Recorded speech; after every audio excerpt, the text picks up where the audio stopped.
new hero who came out. We're gonna be seeing some different experimental picks coming out from these teams, which is gonna be really nice. Oh, there's a bracket right now. Look at that. Navi, Nigma at the bottom, OG at the top.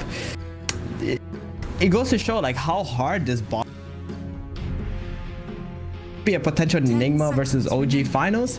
Now Navi has been playing very consistently. They haven't been able to play on this new patch yet, where Nigma have had a chance yesterday. They played the last 2 games on the new patch and just it up, man. We saw that Wii Meepo, which was really nice. And Nigma is the type of team who love to pick like new stuff.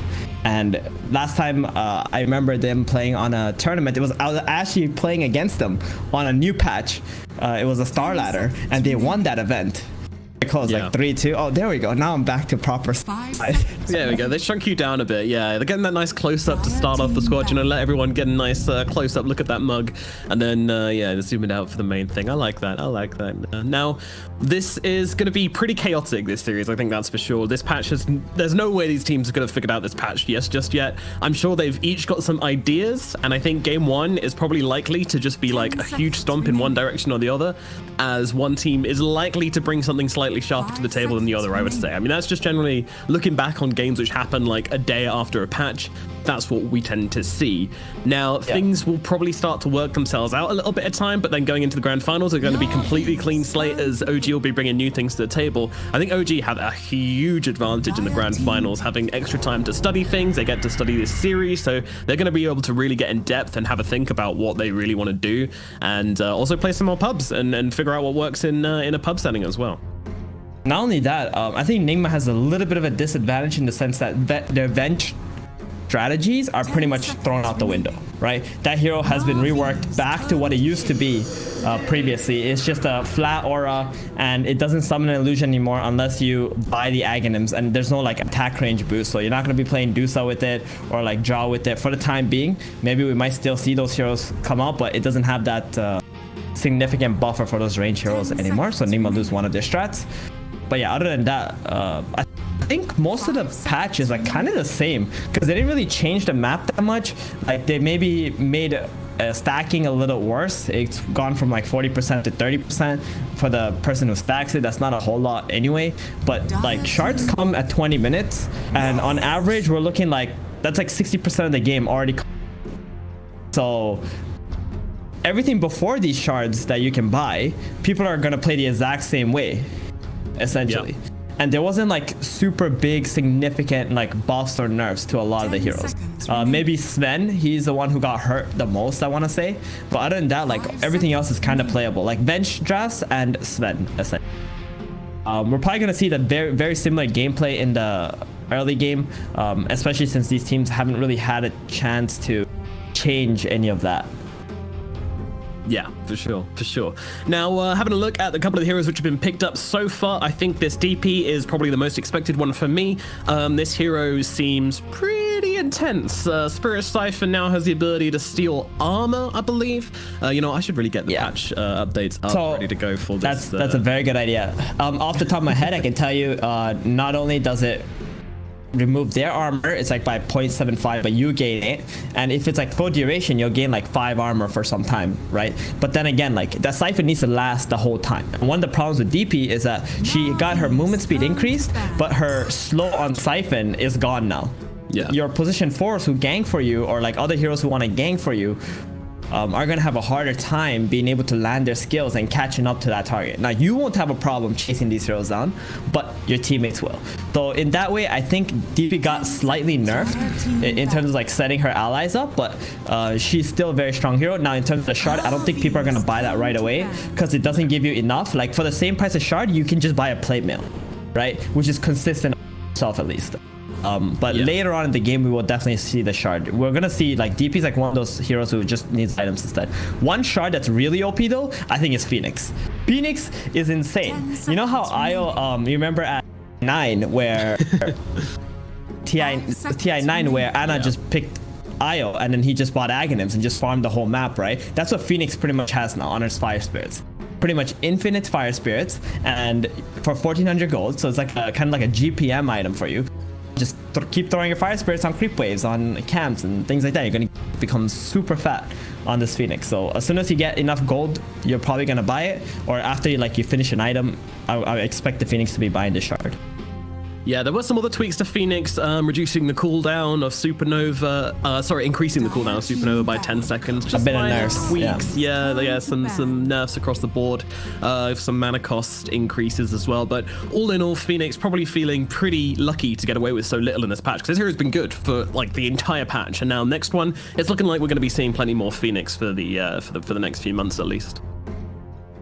Yeah, I think it's great for sure, and it's a good combo too. It's like one of Navi's, Mars plus Phoenix. They love playing this. We see an Earth Spirit being picked up by Nigma now. This is like a 2-hero combo that we see quite a lot, Earth Spirit and DP. Earth Spirit is gonna have a harder time definitely landing a spell since DP can't really slow with the Siphon. GH, some of his is gonna have to adjust because of that when he plays with DP. Earth Spirit combo realizing doesn't slow anymore. But Earth Spirit has a pretty cool shard upgrade actually, which I really liked. Giving you four more boulders and 400 ground vision around each. Yeah, 400 ground vision, exactly. You know how amazing it is have like any kind of vision, right? So you can just smoke up, you walk into a high ground, you're afraid to just walk in there, or like you're just walking somewhere, you can just throw a boulder now and see like, hey, are there people sitting up there or not? Dewarding, you can deward with it as well. 10 seconds. Yeah. So it's a pretty cool shard. It's very crazy, and this is vision you can't get rid of as well. You can't do anything about it once the rock is there. Like, you can't destroy his rocks, so you just got to sit there, deal with it. It's gonna be there, and they're gonna have vision on that area whatever you do about it. So yeah, like things like Roshan, things like high ground fights, it's gonna feel very, very strong. So now being picked up, this hero got his overpower cooldown reduced at the earlier levels a slight little bit. His overpower mana cost was also reduced throughout all levels by 10. His Earthshock slow increased a very tiny bit in the early levels, and he also got an Aghanim shard. Fury swipes, every 6th Fury swipe on a single target causes Ursa to get enraged for 1 second. Again, probably not something we're going to be seeing him prioritize, but maybe picking up later on when he's got himself a lot of money. Later on. Right, later on it's going to be very valuable, but early on, probably not that much. We have to understand one thing about shards that people are like really hyped on right now because it's something new. They cost 1400 gold. I know it's kind of cheap, but then they don't really give you any stats, right? It just buffs you up. So most of the good shards are ones that like have some significant impact like right away, or it's like a GPM shard, right, where it helps you farm faster, so you can get to your next items and your late game and such at a pretty decent time. Yeah, sure. Which some of them do have. Shadow Demon now. Ooh, we've been seeing a lot of Shadow Demon in the last couple of days. Great save. The purge is really nice.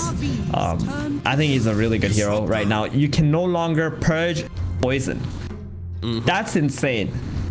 Like, being able to purge Shadow Poison did make him a bit weaker, but now like we will see people prioritizing the damage output that you can deal with the Shadow. Just incredible when I saw it. And his shard is allows demonic purge to be cast on allies, continuously dispelling them and healing for its damage values. Does not slow allies. Pretty cool. Pretty you just neat. Put on your, I mean, it really depends on what your enemy heroes are, obviously, if you're going to throw that on your ally, but we're probably not going to be seeing it being bought. No, it can't purge early Fury on. swipes, so yeah, for that reason alone, probably not going to be seeing it, unfortunately. If it could purge Fury swipes, then I'm sure they'd pick it up in an instant, but unfortunately not. But yeah, otherwise the hero pretty unchanged, but always just going to be a strong counter to the Ursa. I mean, Shadow Demon, he loves playing against these single target heroes where you can save the hero who's trying to burst and then try and turn around upon him with the demonic purge. So yeah, going to be a really nice hero. Meanwhile, the Disruptor gets picked up, nothing really changed, a slight talent tweak, and then the Thunderstrike can now be cast on allies. It's kind of an interesting one. Again, probably not valuable enough to pick it up, although maybe, I don't know, it gives you 50% movement speed and 75 attack speed, and then for 1 second every 2 seconds. So, and obviously allows your Thunderstrike to attack. So kind of weird in that way, but it could be all right with an Ursa to throw it on his face. I imagine that's probably going to be quite strong later on in the game if they get to that point, but of course, yeah, probably won't be seeing it on that level 20 mark. Yeah, one more thing about Shadow Demons, it's an amazing matchup against Death Prophet. Death Prophet relies so much on the Yules to keep herself alive.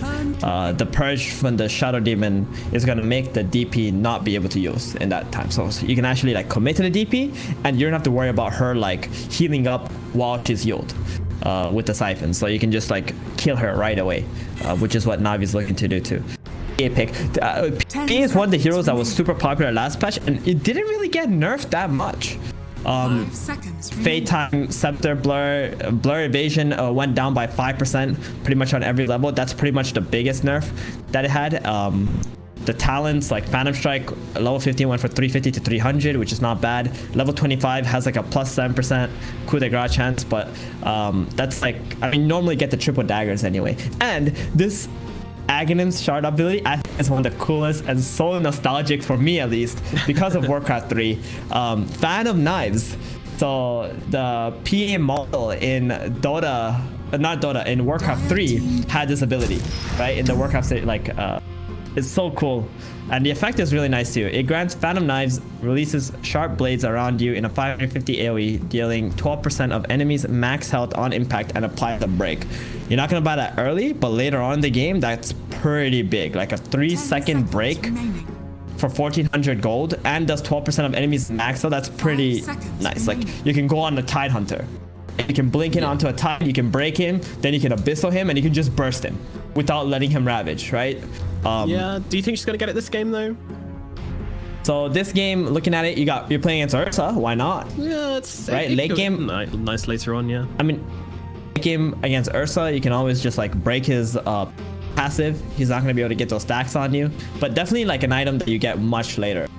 You're gonna need your Deso, your Battle Fury, your BKB. 3 core items that you have to buy. And then after that, maybe you can decide like, okay, do I want to go for the Abyssal first, or do I just want to spend 1400 gold to get this break effect plus dealing 12% of enemies health, max health? That's a lot of damage. 12% is a lot of damage. It is. Like anything percentage based. Exactly. So now we have a Doom picked up from Navi as their final pickup here. Now the Scepter rework is quite interesting, I think. It reduces the cooldown to 100 and applies a break. So again, more breaks, could be seeing that being used onto the Ursa, just completely counts them out in the team fights for sure. Definitely could be an option for them. Also the Aghanims kind of changes Infernal Blade a little bit, increases stun duration, and adds level death to it. If you don't remember level death, then don't Google it. It's too confusing. Just trust me when I say it's a weird old ability which does damage based on what level you are. We're going to forget about that. We're going to move on to the Sand King straight away, which is the final pick from Nigma for Mind Control here. Do you like this hero in this draft? So they just needed some kind of disable in their team and a little bit more wave shove too, because Ursa and Disruptor don't really have that. I think it's a pretty good draft, pretty good pick here. It does some magic damage against PA. PA kind of hates that. Not the best combo like Earth Spirit plus tanking in the offlane, but I think Mind Control is going to get really farmed, and he's going to provide what the lineup was lacking pretty much. So just disable and initiation. Yeah, I think so as well. They just kind of rounds off their team fight, gives them something to play, and gives them some initiation, and gives them some protection as well when they trying to escape or whatever. I like it. I like the Sand King quite a lot. It also gives him magic damage to rip through V-Tune earlier on, which is definitely what you need when you're playing into PA. So overall, I'm a pretty big fan of the Sand King. Also, now an interesting change is Epicenter now uses cast time instead of channel time. What does that mean? Not a whole lot, but it does mean that later on in the game, obviously Sand King's going to buy Blink, and if he wants to upgrade that into an Arcane Blink, that means the channel time, the cast time is really, really short. Like it is very, very quick now to charge up that epicenter inside the team fights, which used to be the spell's biggest weakness. So there's a real opportunity here for Sand King to buy that later on in the game. So we might see that. But of course, we talked a lot about the shards. As Steven mentioned at the start, we're unlikely really to see much of them. Possibly the Phoenix is going to go for hers at 20. Possibly we'll see the Earth Spirit going for his at 20, but everybody else probably not. They've probably got some stats items to go for. I suppose says tip me Miracle please, but yeah, Miracle does so. A few good ones is like Mars. That's another one that we could be seeing. Oh, instant D word coming out here from Navi, big win. I'm not going to be able to get used to this. Like you start the game off at night. Yeah. Like what? But it's pretty good though. You know why? Because it creates more situations where teams can have like 5v5 engagements. and get caught off guard and like more chances for first blood before the runes spawn, because you only have like what 800 night vision for most of the heroes. So you're not gonna be able to see. Like, look at General, he's so cautious right now, and they plant a ward here too to be able to see the enemies first on the side of Nigma, just baiting in this Mars. Like, all right, we're backing off, but it's kind of cool though. It's really cool to get like more fighting earlier into the game, like before the runes even. Yeah, you have to be really careful going for it as well, and it's also going to be quite difficult to actually predict the lanes as well, because you won't be able to see the heroes as easily. And now Roger is getting jumped on a little bit by GH. Just a decent amount of harassment with that Thunderstrike and with the right clicks from GH on the Earth Spirit, so they're going to be able to at least force out a tango from Roger. Not much, but still worthwhile, and that's going to be that. But so yeah, I mean, we're less. I think well, I guess it makes us more likely to see some musical lanes coming out. Not in this game. I think in this game everyone's fine and knows where they're going and is happy with it. But in other games where you've got these matchups which you need to dodge, that's going to be much. Oh, always on a fly. He is looking here. Super dead. Smash available on GH. GH is going to throw it over to the side. Did that even catch onto the Phoenix? I'm not sure. But either way, they're right-clicking him down. The Phoenix, they should be able to run him down, and with the Burrow Strike, they will finish the job. Mind Control will draw first blood onto Always Wanna Fly. Pretty good start for him. Yeah. Even if the lane will be a little bit difficult because of the spam from the PA and Phoenix, GH also leaving him later on, that's gonna help him buy a bit more regen, keep himself in the lane. Yeah, but yeah, GH with a very stylish boulder smash to the side there, just to land it on both the heroes. Love a bit of that.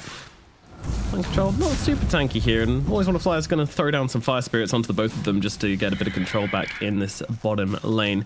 But I want to talk to you whilst we've got a minute about these early on items, because I've been watching quite a few pro games. I was up until 4 AM last night just trying to watch some competitive games, seeing what people were doing, what seemed to be working, what wasn't working. And one thing I really noticed is a focus on like these early items, you know, trying to play up to like the kind of 20-minute mark to hit your peak. And you've got so many now value items which you can buy up until that point. The Falcon Blade being a really nice early game item to throw yourself. The Witch Blade's also really nice as well for some heroes. And if you just get these, and with some of the existing ones, for example, the Dragon Lance, very good for that kind of thing, you just find your cores being really, really strong, and you can roll games really quickly with these early game value items. Are you expecting to see that in the competitive games as well? I think people will try, definitely, but in maybe a week or two, everything will be, exactly. I do like the Falcon Blade. Obviously, it doesn't give you any strength or something like that, but it gives you pretty good stats. It really reminds me of the old Aquila, when or the Aquila that you have now, but you were able to buy it for like 1,000 gold. Very similar in the price, and it does very similar effects too. Mana regen, damage, and a lot of HP actually, the Falcon Blade at least. Yeah. Not an aura though. It does seem very good. It seems very, very strong. And of course, the fluffy hat. All my fluffy hatters out there. What up? Love that item. I like very it. Cute. It's really, really good, the fluffy hat, especially for supports. Like, you would normally buy a bracer, but mid lane, Iceberg. Oh no, the roll in from GH connecting for the kill as they bring down the Doom. Not really what you expect, and then again, you do have the Spirit Siphon on the DP, which does a lot of damage to this Doom, so they're able to take him down for the second kill of the game. Yeah, and they also want to go and de-ward the ward here too. We already has a sentry available. That's a very good play from GH, like just noticing, hey, that Doom is half HP, let me just TP on in there. We will start the engagement for me. And this is what we meant by Mind Control kind of staying bottom by himself. There's not a whole lot of help Earthspirit can give for a sanking. No, but Mind Control, you know, he's used to this. When there's GH on the Earth Spirit, you don't want to restrict him to force him to babysit you in the lane. You know, you're happy to take a bit of a spanking in the laning phase in order to enable GH to roam around the map and help win the mid and even top. We might see him making some rotations up there as well. so far. General. She jumped on Lots the of general pressure on here, him. yeah. They're looking for the Mars. He has got their spear available, so he's going to be able to throw back the Ursa, but Kuro might be able to get the damage off by himself. Very far comes out, though, keeps him alive. Meanwhile, Miracle getting those Shadow Poison stacked up upon him. 1 or 2 more, and they might bring him down, but Miracle dodges it out perfectly, and that's going to mean he survives this time around. Meanwhile, General coming in for a little bit more, but they've got another kinetic field available, and now the Miracle can just jump in and finish off the Mars. Beautifully done, and actually Roger could be in some trouble as well. No, he's scared under the tower. They don't have any more in the tank here on Nigma, and actually continuing the poisons. It's not enough to finish Miracle that we thought it was. He pops the poisons, and now he's very low as well. Everybody on a sliver of HP up here in the top lane, but Miracle's got the salve to heal himself up and will be okay. Well, General will come back with everything. They don't really have so much resources on Kuroki though. If he actually cleared it and got 1 more poison off that hit both of them, he probably would have got a double kill there. I think he really overestimated the damage at that moment. B2 bottom though, taking a lot of damage. Oh my. Yeah, whoa, he blinked PA, the double damage Spirit along with Mind Control closing the gap. Burst Strike available in 3 seconds. PA, she needs to move away from the Sand King, cannot do so. Burst Strike comes through, but it's actually not enough damage. And now the tower turning it around as they kill off always want to fly. GH really wants to finish the job, but they kill Mind Control. Rock comes through, right clicks there, won't connect. There we go. GH finally manages to get a hit in onto the PA, and GH will get himself a double kill down here in the bottom lane. Fantastic stuff from Nigma. They do trade their Sand King, but totally worth it to kill that PA. He also had Mind Control's bottle, so he's gonna be back to 4 resources and level 5 now on GH on a position 4. Dude, this is scary. We is gonna pop Exo mid. It's 3 stacks of Shadow Poison. Once again, dodging these Shadow Poisons so nicely, but there's only so much dancing this bear can do, as Roger's now on top, and they will finish the job. They pop the poison, they get the kill. Kura can't do much about that. The Ursa shall finally fall in the top lane. They also get Iceberg mid at the same time. We popped his Exo. GH came over. He's level 5. He's almost level 6 on GH. My goodness. Goodness me. Navi, they do not feel like they have their feet in this game just yet. Sure, that kill on Tiersa was something, but these lanes are definitely very Nigma favored currently. We're gonna see GH TP top and get a kill onto this level 6, I think. Oh my goodness, he gets that kill as well. What a value exism. 2 kills, tower down to 50% HP. Yep, that's feeling pretty good. Yeah, he's so fast too. 380 movement speed. They buffed DP's movement speed to 330. One of the fastest heroes in the game now. And she's so hard to kill as well because of it. Doom wants to pop it. They can make it happen. Doom comes down onto the DP. Can they slow it down and finish this job is a question. The answer should be enough. Let's see. 3 stacks of poison. Doom still trying to make it happen. Holding on Scourge F, but they will be able to kill off the DP eventually. She will fall. But meanwhile, General falling up in the top lane as Miracle goes in for the dive along with GH bottom onto V-Tune. This is never ending. Always want to fly. In some trouble. Oh no, GH is in some trouble actually as V-Tune jumps back in and kills off the Earth Spirit. Finally, he gets punished for this aggression. Now the Sunray coming through onto Mind Control. He dodges out the dagger with a nice little sandstorm. Moving to the side, but they do have the dust. However, they don't really want to commit too hard onto this Sand King, especially when there's creeps to kill. V-Tune just wants to get back to farming, get back to hitting these creeps, and not risk it. Level 3 Sandstorm is not a joke as well. If you just blink in there with your PA, you get stunned up, you're gonna lose pretty much. Very bad for you. But that's gonna give a lot of XP back to Navi. That was a level 6 GH. She was not able to keep magnetized onto the PA as she managed to get away.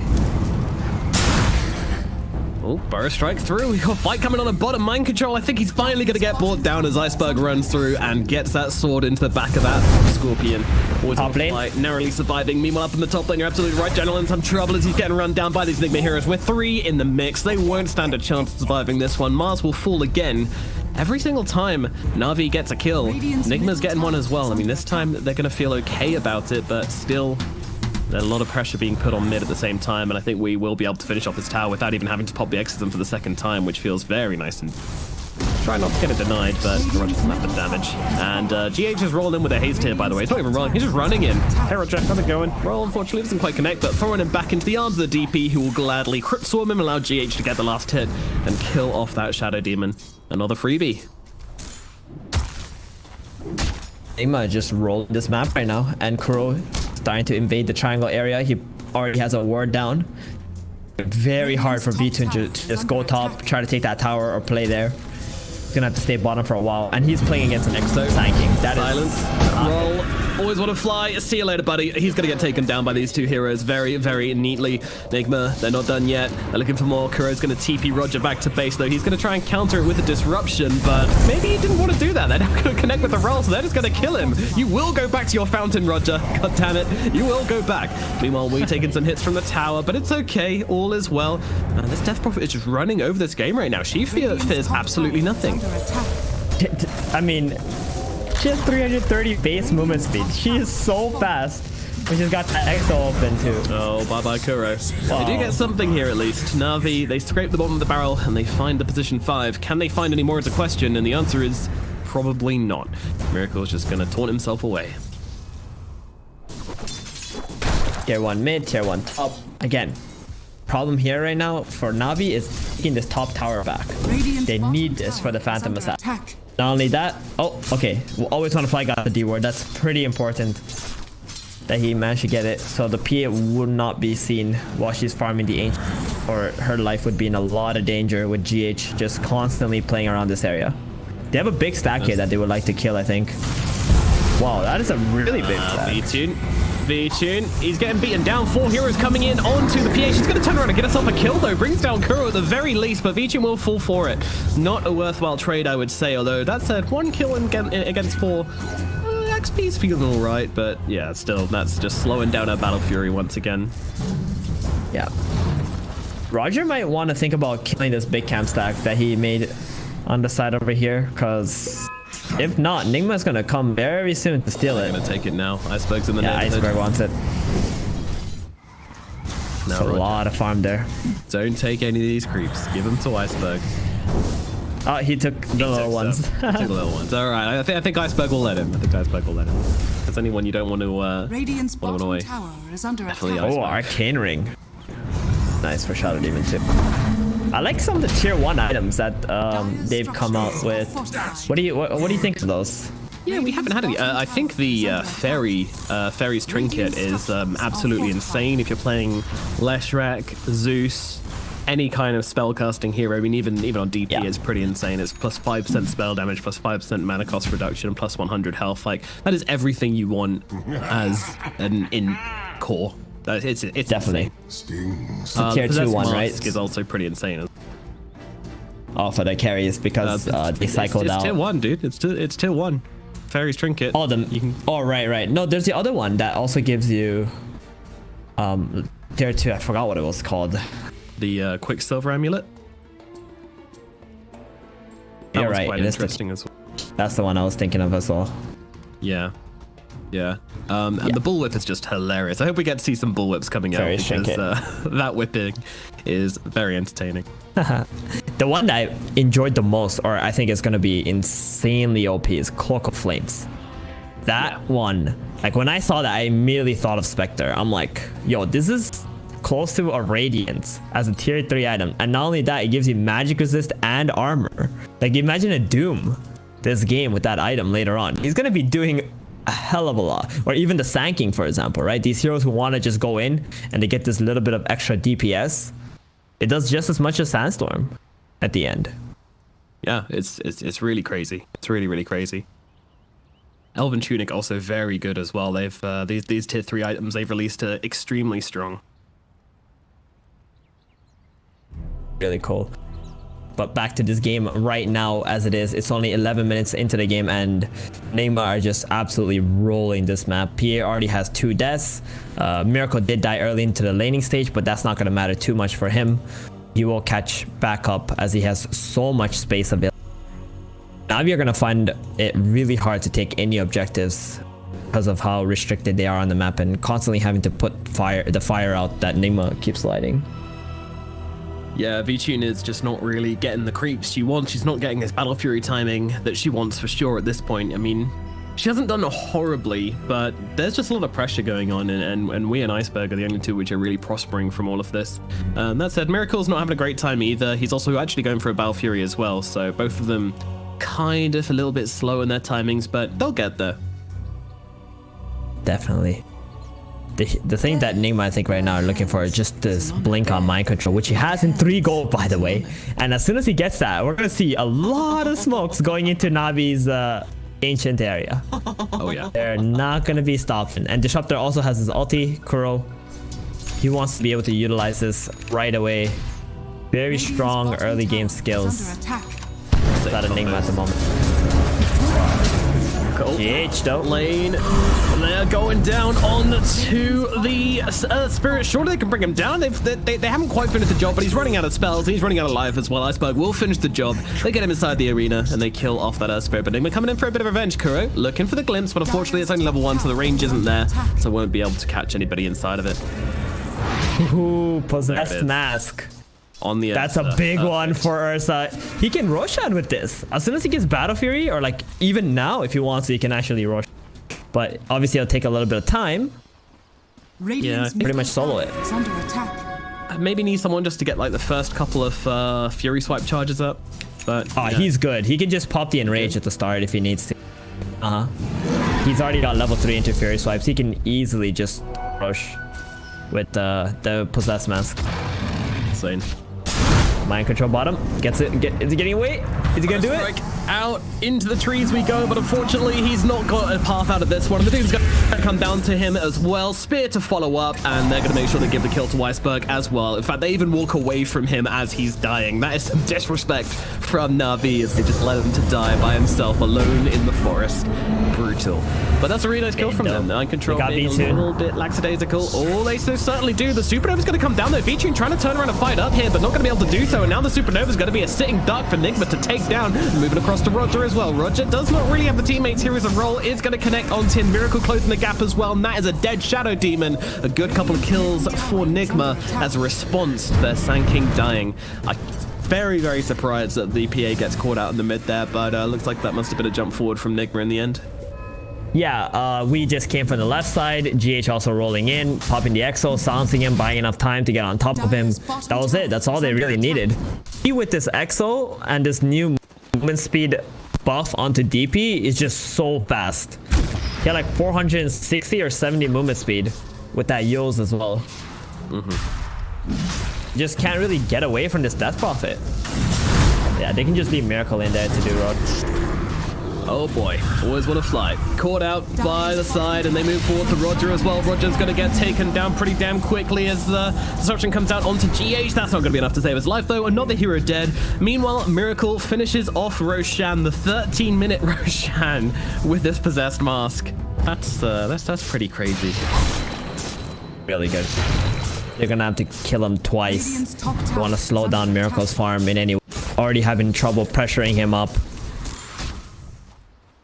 In fact, we are the ones being pressured, running out of space to farm. Yeah, they're only saving grace at the moment. It's gonna be the Doom's BKB. He needs that badly, and just try to take a fight.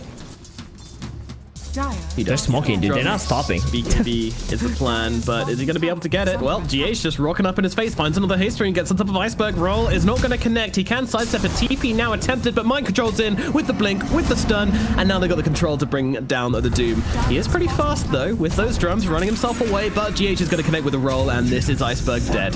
Meanwhile, they're looking for a couple of other kills. No one's really going to make themselves available, but a kill onto the Doom is very welcome indeed. Also slowing down that BKB significantly. Definitely. I'm just gonna keep on running at them. Nigma right now. He just bouncing top lane, bot lane, top lane, bot lane. I might just keep chasing her out. Miracle ulti popped as he tries to chase down the Shadow Demon. Shadow Demon going to turn around, throw down the disruption, trying to get himself away, but Miracle is going to break out of it pretty damn quickly and be able to finish the job. Meanwhile, the arena down general, he's trying to get himself away. Supernova's going to collapse onto the 3 of them, but there is no follow-up damage, so it is just defensive spells being used to keep the Navi heroes alive. All they get from this is a Shadow Demon, but also a lot of space on the map as well. Some pressure onto the tier 2 tower at top. Like, Nigma are just really taking over this game. It doesn't really feel like Navi have much to bring to it just yet. They need more time to farm up these items. They do, and Nigma are playing so beautifully at the moment. They're just not giving Navi any kind of space whatsoever. And we saw Miracle. He was behind the Doom, the PA. Now look at him. He's top the networks. He's farming very quickly. really comfortable having this Aegis up right now. Constantly taking creeps away from Navi, and Vtune has made his way into the enemy's triangle area instead. I do expect GH or someone to just try to find him at some point. Do you know what Navi need? What do they need? They need more fluffy hats. What do they need? They don't have any Fluffy hats. They got none. Oh. That's why they're dying so much. Radiant's top tower is under attack. 5 fluffy hats and no one will die anymore. GH rolling across, seeing what there is to see, and he sees a Roger. Roger's going to be able to get the disruption now, and Iceberg maybe looking to drop the doom on somebody here as Minecraft actually missing the stun onto the both of them as they choose to back themselves away here, Navi. Meanwhile, unfortunately, the glimpse comes back, throws Roger into the kinetic field, and they get the kill onto the Shadow Demon instead. Now the TP top instantly. This is such a quick play from Nigma here. Mind control. General. Setting up for the epicenter. Oh, and General gotta go for the TP away, but no, GH is gonna be able to close the gap with the rolling boulder, and this is a dead Mars. He tried to turn it around, he tried his hardest, but unfortunately, Mind Control and GH, they were on point. They take him down and they get yet another kill. It's just non-stop. 22 kills at 17 minutes into this game. This map belongs to Nigma. It does. At least Vtune has been able to farm up these ancients in this triangle area for a couple of minutes now, or 2 minutes at least, and has 1,000 gold, getting closer to that BKB. But Nigma are gonna be able to take a tier 2 tower. They pop the Exo for this. They're gonna stay. They want it. They want to take this bottom outpost. They really want to close out Navi's map even further. And Vtune, look what he's done. He's farmed like this, made his way all the way to this top jungle side now. He's farming the area that's like probably the least predictable. But then again, when... Oh, they're going for more. Well, they are going in mid. Roger gets completely taken out. Goodbye, little Roger. Roger. Dire's bottom tower. Such a tough game for him. 1-7. I don't think I've seen Roger have such a bad game in a very long time. Radiant's middle tower is under attack. No, I don't think I have either. This is really, really brutal stuff. He just can't keep himself alive. There is just too many threats on the board for Nigma. Too much catch, too much chase, too much damage. He can't survive through it. Meanwhile, always want to fly, going for the TP away. GH will not be able to find him, so he will get out safely. Meanwhile, we see the Quicksilver Shield picked up by Vtune. I'm wondering who they're going to give this across. So far, it's in the base. I think it is pretty good though. It gives you some movement speed, some attack speed, very little movement speed and attack speed, but a decent amount. And then attack animation speed and attack projectile speed. And then plus 5% to movement speed and attack speed if one of your abilities is on cooldown. So it's a lot to digest there, but basically, you get a bit quicker. And if you cast a spell, you get even more a little bit quicker. Could be good for the Doom. Although, I know Iceberg, he loves his Faded Brooch. Nothing's gonna take that away from him. I've seen this guy hold on to a Faded Brooch until the end of the game in a game which went for like 50 minutes. He just loves that item. Meanwhile, General gets killed off at top. GH, they have to doom him. Oh my god. To even get the kill. Huge commitment as they get the return around onto Roger almost immediately. Nigma a little bit, they lose GH. The first hero they've lost in a little while, it feels like, but yeah, costing the Doom for it. I guess they're just trying to buy themselves more space on this map, trying to just kind of keep a hero dead on the side of Nigma to stop them running down their lanes for just 2 seconds. I really think this is going to come down to the next Roshan. Navi need to get themselves in a fighting condition for this next Rosh fight. Otherwise, Nigma's just going to run in and take it, and then you're in some trouble. Yeah. Oh, you got BKB on America too. All right, here it is. 20 minutes. Who's going to buy a shard, Nomad? I predicted at the start of this game, it's only going to be Phoenix.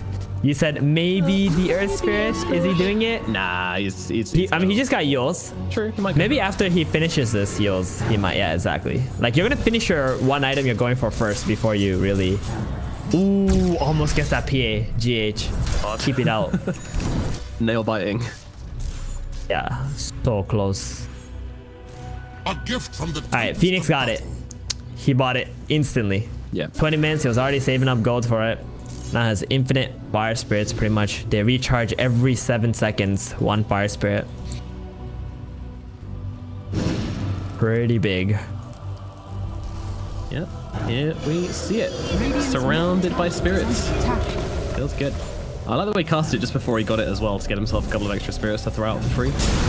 Cute play, but unfortunately he's kind of overestimating himself a bit here as he gets jumped on by mind control. The disruption comes through to buy him a little bit of time, but it's probably not going to be enough here as immediately waking up into the silence and being taken down instantly. And they're on the high ground. Nigma just do not care about anything at this point. They've got BKB available on the Ursa. They've got a Death Prophet rocking up with a BKB available as well. They've got that exorcism. They're on the high ground. They're taking the barracks at 21 minutes into the game. Navi, they do not have a response to this. Their Doom is still on cooldown for another 20 seconds, and they're just going to go for the melee barracks, and they're probably going to be able to take it. PA still away from home, just farming the bottom side of the map, trying to do something, whilst the team desperately tries to make this defense happen, but there's really nothing to be done.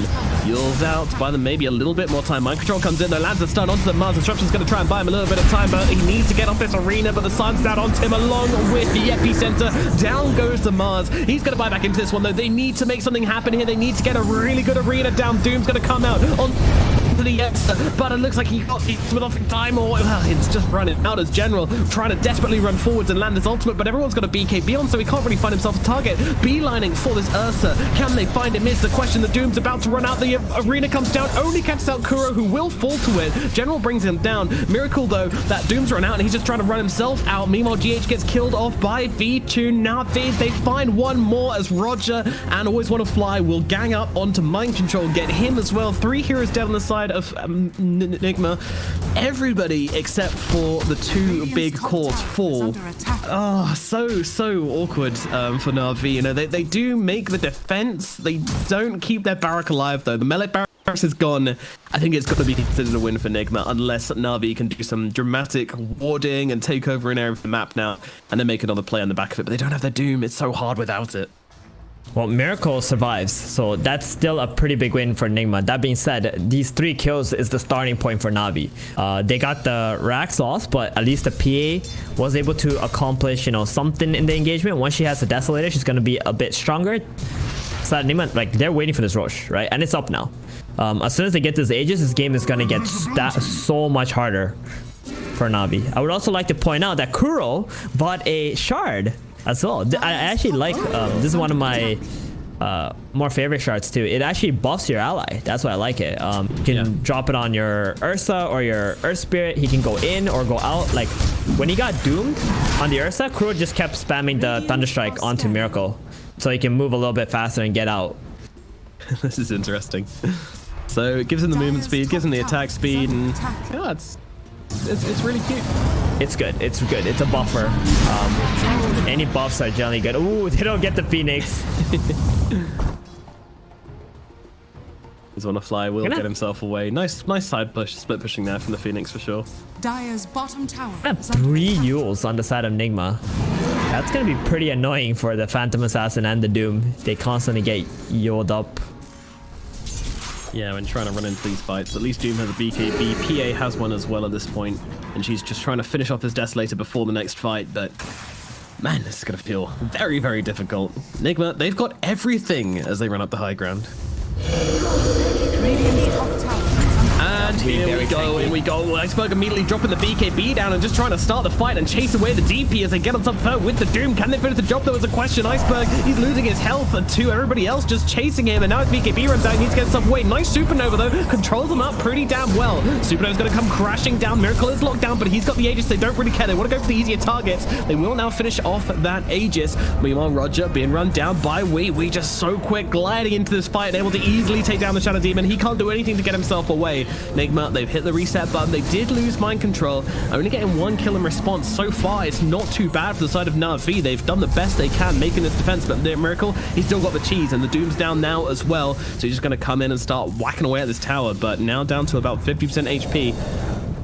It's not amazing, but yeah, that's a good hold from Navi in the end. It really was, yeah. Yeah, so Kuro Thunderstrikes Wii, and that gets him out while he's being doomed up, right? But I was very curious as to where V-Tune was in that engagement, because what you're supposed to do is you cast the Doom, then you get the dagger out, and the P is supposed to commit into the fight at the same time with the BKB. And that probably should have been enough, because Nigma don't really have a whole lot of saves apart from this Thunderstrike at the moment. But maybe a little bit of a misplay coming out from Navi, and really good play from Nigma to just get this DP out, try to get her back into the fight as soon as they can with a healthy amount of HP.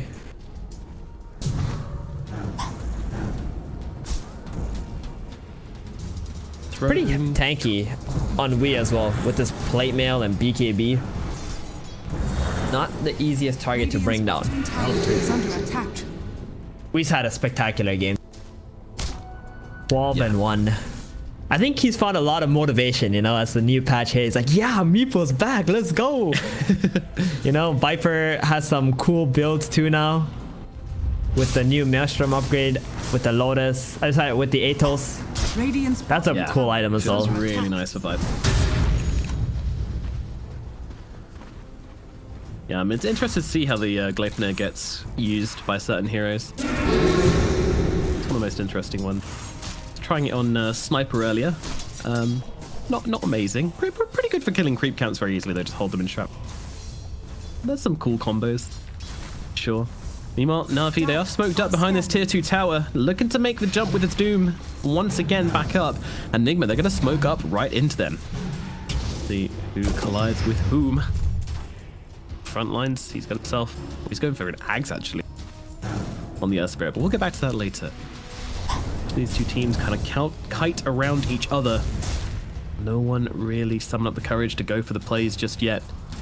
Paladin Sword grabbed on the PA. That's pretty big. And they see Wii. They're going to drop immediately down with the Demonic Purge. Try and take down Wii as quickly as possible. Can they burst him into question? Yes, they can as a crit comes through. And I look across towards GH as well. He's got the roll to get himself back. Meanwhile, Disruption out onto the Sand King, but he gets the blink over towards the tree lines. They can't find it. They have no idea where Mind Control is gone. A beautiful blink from the Sand King gets him to safety. But still, Nigma, these fights just not looking as convincing as they once were, as now they lose their Death Prophet and are forced to immediately back away. But they were able to get away. They minimize their losses, and they get the opportunity to try this one again.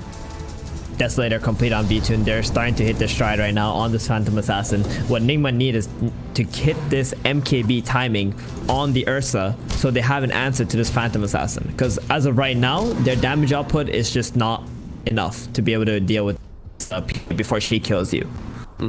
Unless you try to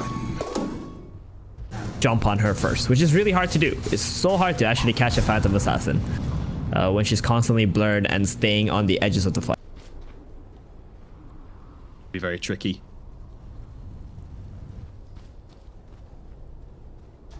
Might even be considering Ags this game on PA to be more evasive, be more annoying, and play around the edges of these. Ooh, Elven Tunic now on the PA. Oh my 8% movement speed, evasion, attack speed. It's like a Yasha, you know? That's what it feels like. Oh, no. She's got her Elven Tunic play. and she says, hey Nigma, look at my new item, and they just murder her. They don't care about your new item, PA. You shouldn't have tried to show it off to them. And now V's in some trouble as they're looking to lose Iceberg as well. He has got that BKB available. Mind Control tries to combo it up, doesn't quite do so. Iceberg though force spot the BKB, but GH is in. He's going for this right now. Wants to kick out the Phoenix, but the Yule's going to stop him from doing so as he moves forwards on towards Wanna Fly, trying to control him up, trying to bring him down. Disruption's going to save him for a little bit longer. They don't have the Supernova though, and they are just going to straight up lose the Phoenix. And that means their range barracks fall, and now they look towards top as well. And this is a difference. You know, Navi lose a couple of heroes, Nigma's on their high ground. Nigma lose a couple of heroes, and they just back themselves off. That's what happens when you're fighting on the enemy side of the map all the time, putting all this pressure on. they don't have the EXO up at the moment, but that was a really good ward. Plus, Mind Control. Lieback's in with the arena as well. They've controlled that Miracle pretty damn well. He can't get off his damage. He's just straight up gonna fall. Mind Control looking like he's gonna be in a whole world of hurt as well. So his Flame Wall is doing so much work. What was that? Was that the... Yeah, that's General's Shard. Oh, okay, the spear flames, right, gotcha. It's good because when you pop the arena, you can actually pin 2 heroes now with your spear, and on top of that, it does do quite a bit of damage. It's one of the better Ags as well. That looked really good in that situation. I mean, that was a dream usage there, but that trail of flames just obliterated both of those heroes. Really, really strong. And of course, comboing it up with the Sunray and those free fire spirits. Very, very brutal. Well, Nigma, they've been kind of put back in their place a little bit by Navi, by General. Really nice play from them.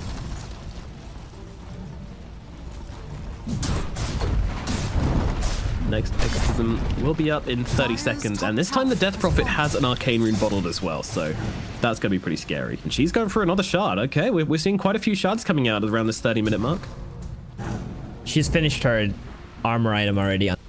guard. She would like more armor, but there isn't really Top tower is under attack. phasing options. The shard make a bit more sense now, and obviously less costly, easier to actually farm up at this stage in the game. Dire's top tower is under We attack. go very aggressive here, using the spider legs to get over the cliff and try and find a hero. Great roll in onto Vichu. This is the target they want to bring down, but the BKB comes down and they can turn it around. As we just get critted my down into the God. grave. Miracle coming in, trying to look for the supernova, trying to take it down all by his lonesome. Cannot do so, gets stunned up. GH is well controlled by Iceberg on the side, but it looks like they're playing it pretty cautiously. Meanwhile, in the back, they will kill Kuro as General finds himself the solo. Hasn't even dropped the arena yet, and he wants to do so. He's looking at Miracle, he's looking at Mind Control. They want this. Navi are hungry. They're looking for revenge, and they want to bring down a teddy bear. But the bear is on the run, up into the high ground. Maybe looking to turn this one around. Iceberg blinks past as General blinks in. Yules comes out to control up the Ursa Spear. Now available, pinning him to the edge. Miracle slowed up, burning away. And the Gods of Buke will put an end to Miracle. And that's going to be 3 kills going the way of Navi.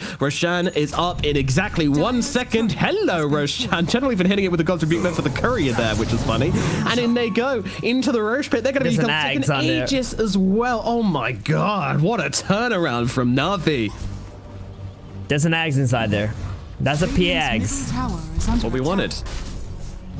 Oh boy, for free. This is really bad for Nigma. Mind Control tries to jump in, somehow misses everybody. That's just downright unfortunate. They'll take down the Aegis. They'll take down Mind Control. Oh no. Oh sweet baby Jesus. That was not the play, unfortunately. I mean, if he hit one person there, then he maybe could have made some kind of play, but unfortunately just getting unlucky and really not catching anyway. I mean, Navi did split when they saw it coming, to be fair, so pretty good play from that's a- Navi too. 14,000 gold swing. It's like that. Nigma, they had we run into the front lines first, trying to get some vision with Shivas, but probably needed either GH or Mind Control to actually start that fight out, because they just completely focused him down. They didn't even have Doom. And all they had to do was just blink onto the Dire's middle Death tower Prophet. is He didn't under get to use his Yules. He just died way too quickly. Even with this felt really powerful, but Phantom Assassin. Oops. Wait, how did I dodge that? Oh, the disruption. Well, that can happen sometimes. That's why you pick the disruptor, the Shadow Demon into the disruptor. Dire's middle Exactly for that. tower He's got is blink under now on attack. Roger as well, so he could blink in Dire's and land these structures are disruptions very fortified. nicely. Sure.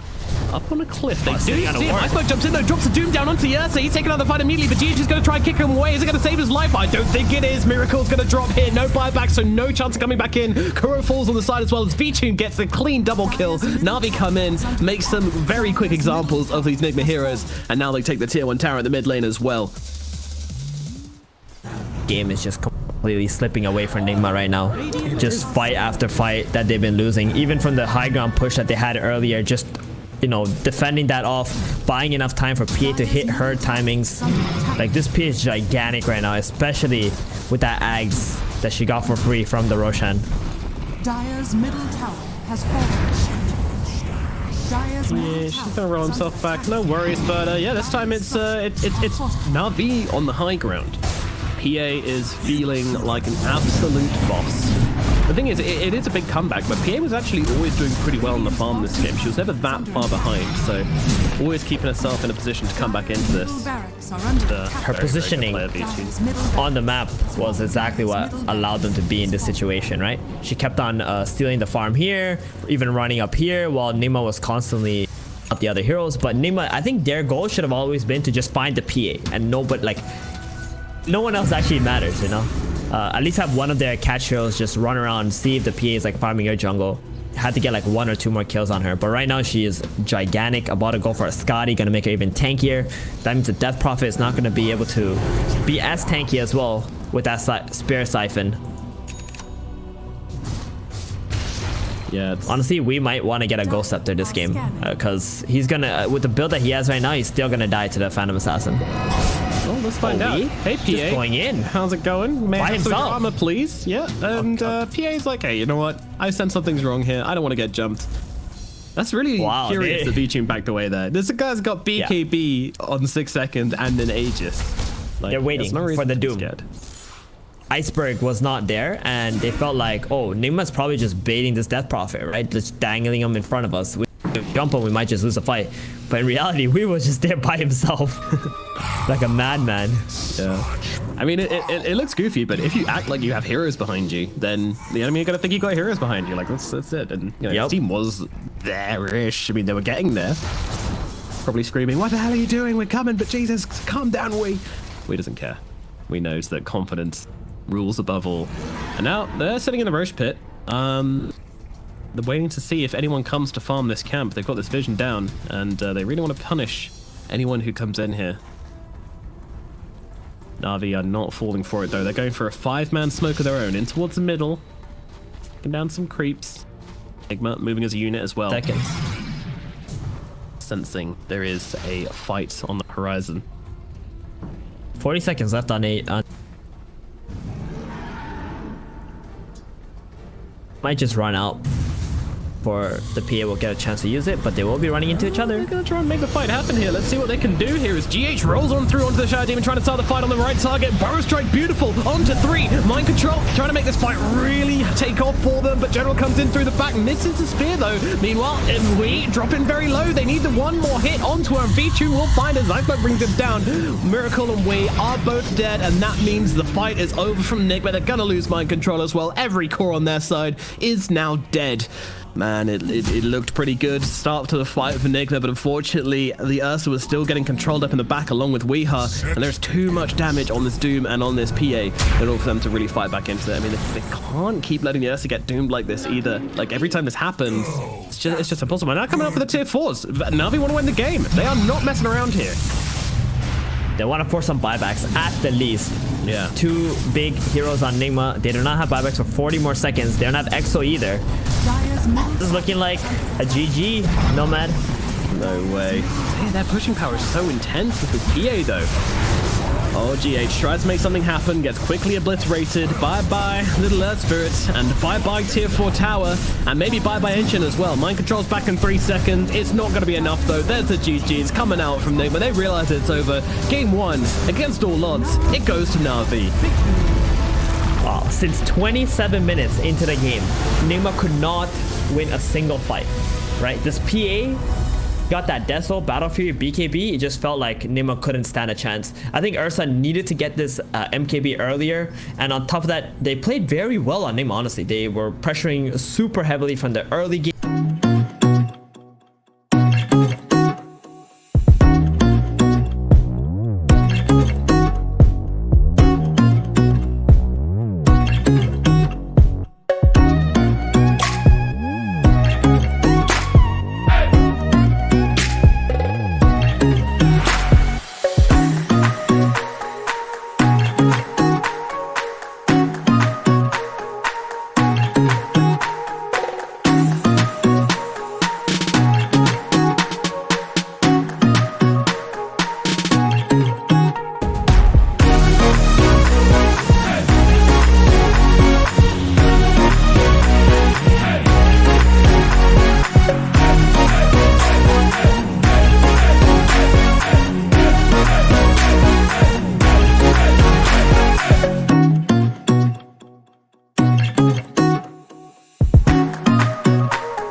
5 seconds remaining. Navi's turn to ban.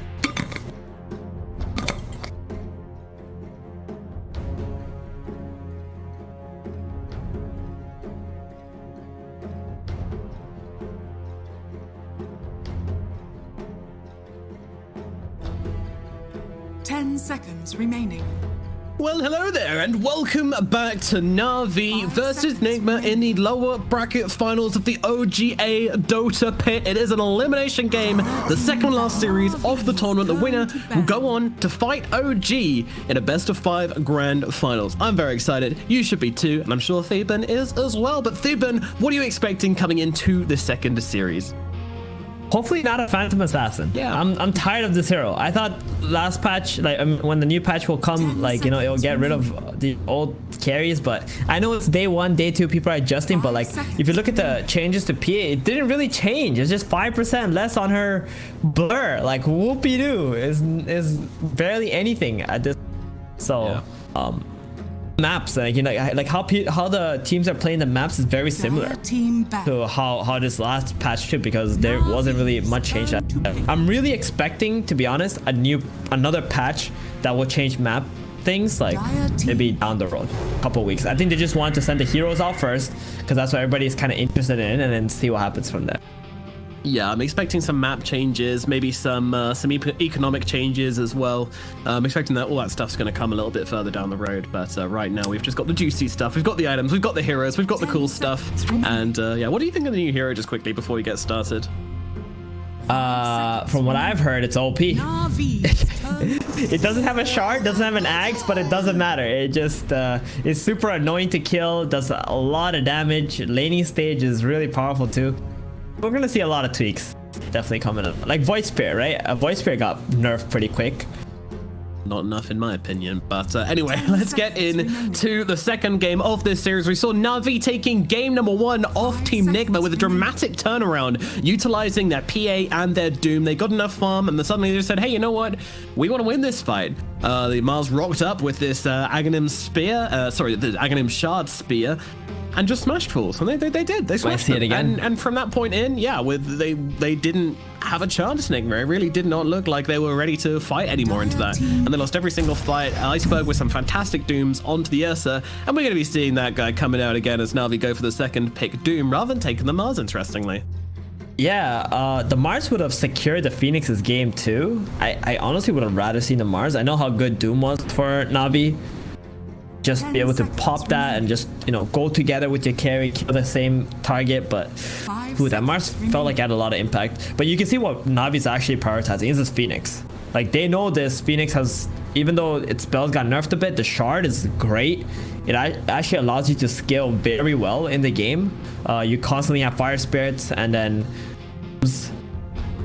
it's flexible as a 4 or a 5. And on the side of Nigma, they counter it with the Ogre. The Bloodlust is going to be nice. Ogre got buffed up a little bit on all around, and then his shard is actually pretty strong.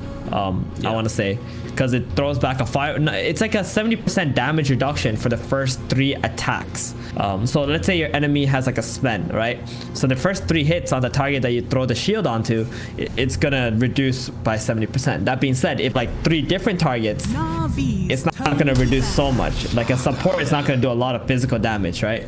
But it's still pretty cool. I like it. I think it's something that we will be seeing earlier on, like let's say 20 to 25 minutes. Like Pro has a gold, we probably will end up seeing them buy it, because you can throw that onto like your carry or yourself or whatever to oh yeah, self alive. It feels very much like Kuro is kind of going through a couple of these supports and saying like, right, which one of these is really good? He tries to disrupt her. He's like, it's okay, I don't love it. Let's see how this Ogre Magi feels. Maybe this has a bit more use to it. So yeah, I mean, I still liked the answer with the Aghanim Shard on the Disruptor to give it the speed. Yeah, it worked pretty well, but unfortunately it's just too much happening against them for them to come back into that game from it. We didn't see it. They lost way too much momentum. Yeah. Some of the small misplays that occurred. This time they go with the Slaughter, position 3 for Nigma. Yep. Something that we saw a lot in the last patch. Slightly nerfed across the board, but they haven't really touched the main things about the hero, and that is the Corrosive Haze, going through BKB, being that huge armor reduction, still very, very good, and Slithering, Bash of the Deep as well. That really strong spell hasn't really been changed at all. I think those were the 2 biggest things. They've been left alone. Slardar still very, very relevant. He's also now got an Aghanim Shard, which will apply Corrosive Haze upon using Slithering Crush to any enemy call. It's only a short. Wait, no, it's only 5 seconds. For 5 seconds. Yes, that's a very important fact, because if it just casts a Corrosive Haze on everyone, that'll be so OP. But yeah, it casts a Corrosive Haze just for 5 seconds. It goes away. I don't think it's up for Slaughter. Like, you just buy your items first. Once you feel comfortable to buy the shard, then you do it.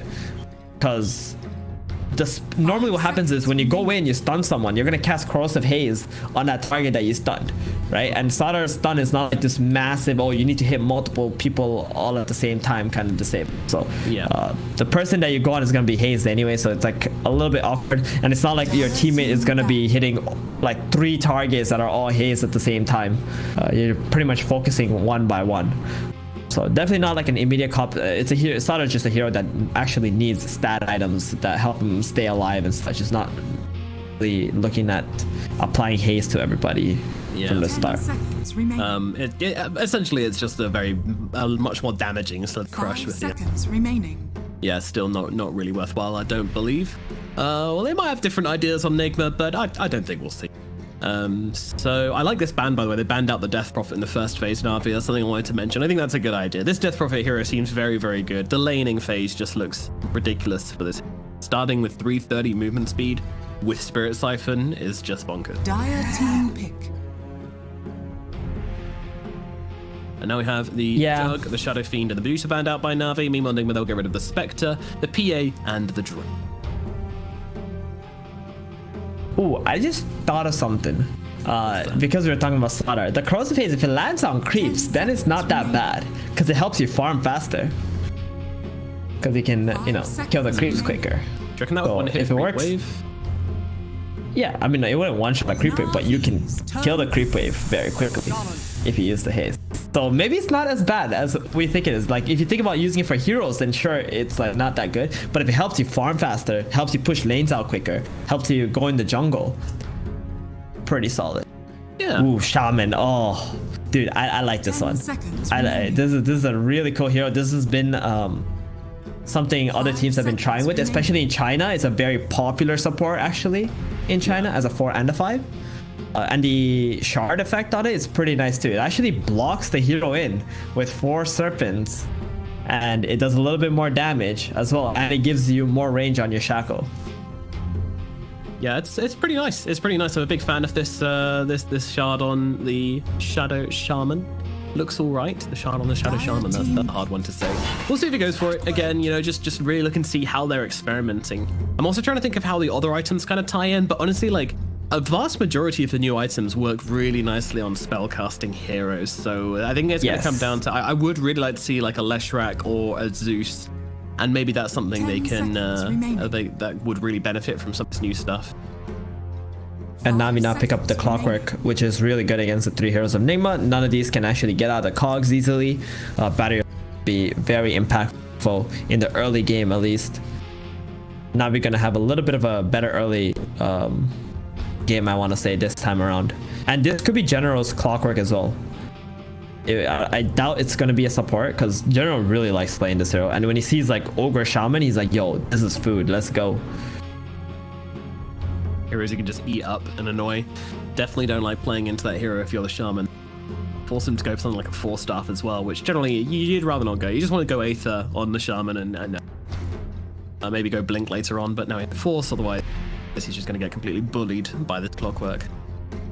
Damn, I'm starting to see the synergy a little bit in Nigma's too, like what they're trying to go for. You're going to get the Corrosive Haze minus armor, then the Shackle comes out with the 4 serpents. That's a lot of damage, because those things do physical damage, right? So you're amplifying on the Corrosive Haze with your Serpent Wards. They go with the Gyrocopter, huh? Interesting. So a hero who can kill the egg, you can pop BKB, use a flat cannon, just go for the egg. I don't know if we'll see a magic damage Gyro like Thompson did. Yeah. 10 seconds remaining. Also a possibility. I think we will. I mean, you say like Thompson did. We did it first. We did the magic damage gyro mid build. Oh, was it? Thompson did. Yeah, in Epic okay. League, so. Was it with the knee blade? I think he went Veil. I think he went E-Blade as well. I don't quite remember. Okay. It was a while ago, but yeah. All these very, very strong. All right, so the big innovator of the Gyrocopter. Yeah, the OG.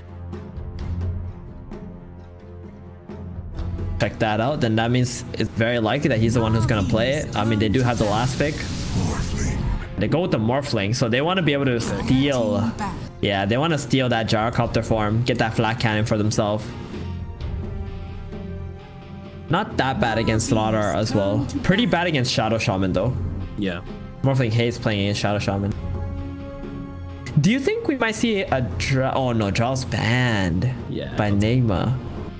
Damn. Nice. I was gonna say, right. You get that shard can also remove his HP regeneration. Yeah. Up to like 70%. You can also kill the egg with Draw Ranger possibly. But yeah, with that being banned out, we won't be. Yeah. Navi. Yeah, it's a shame actually. It would have been a really good pick this game because of the amount of healing they have on Navi. They're definitely going to have to think of something along those lines, and a smart ban from Navi is they get rid of the Meepo. Very smart indeed. That It would have been very annoying. Yeah, but that said, I'm fairly sure Wee's playing the gyro, therefore I don't think there's much possibility of. You can never think that way when you're playing against Nigma, right? Like they're gonna do whatever the best thing for them to win the game. Like Miracle's gonna play gyro. He won't care. Lina now. Final pick Lina. Right at the end. A little bit of a flex, right? The Lina could still be played as a position 3 or a 5. And a 4. Obviously number 1 is 4, and then you got the 3 and the 5 role as well. Most likely General's gonna be playing this Clockwork, and they're gonna be playing Roger position 4 Lina here to harass up whatever carry gonna draft. Anti-Mage is a good ban too by Navi. I think this would have been a great game for Nigma to. He loves playing into Clockwork, has a great lane. It's Anti-Mage. Phoenix also can't do a lot. What's it gonna be, Nigma? Ooh, Pio. Okay. Heroes. Solid. It's a mana burning hero against Morphlin. That's what is good, and they don't really have a lot of AoE against this Pio. Like Lina as a support, honestly, not a lot of AoE, and is gonna get hunted down as well. Pio Do they hates. have enough to deal sorry, with? Clock hates Pio. Yeah, he certainly does. Do they have enough to deal with him on the side of Navi? If this PO gets fat, do they have any answer?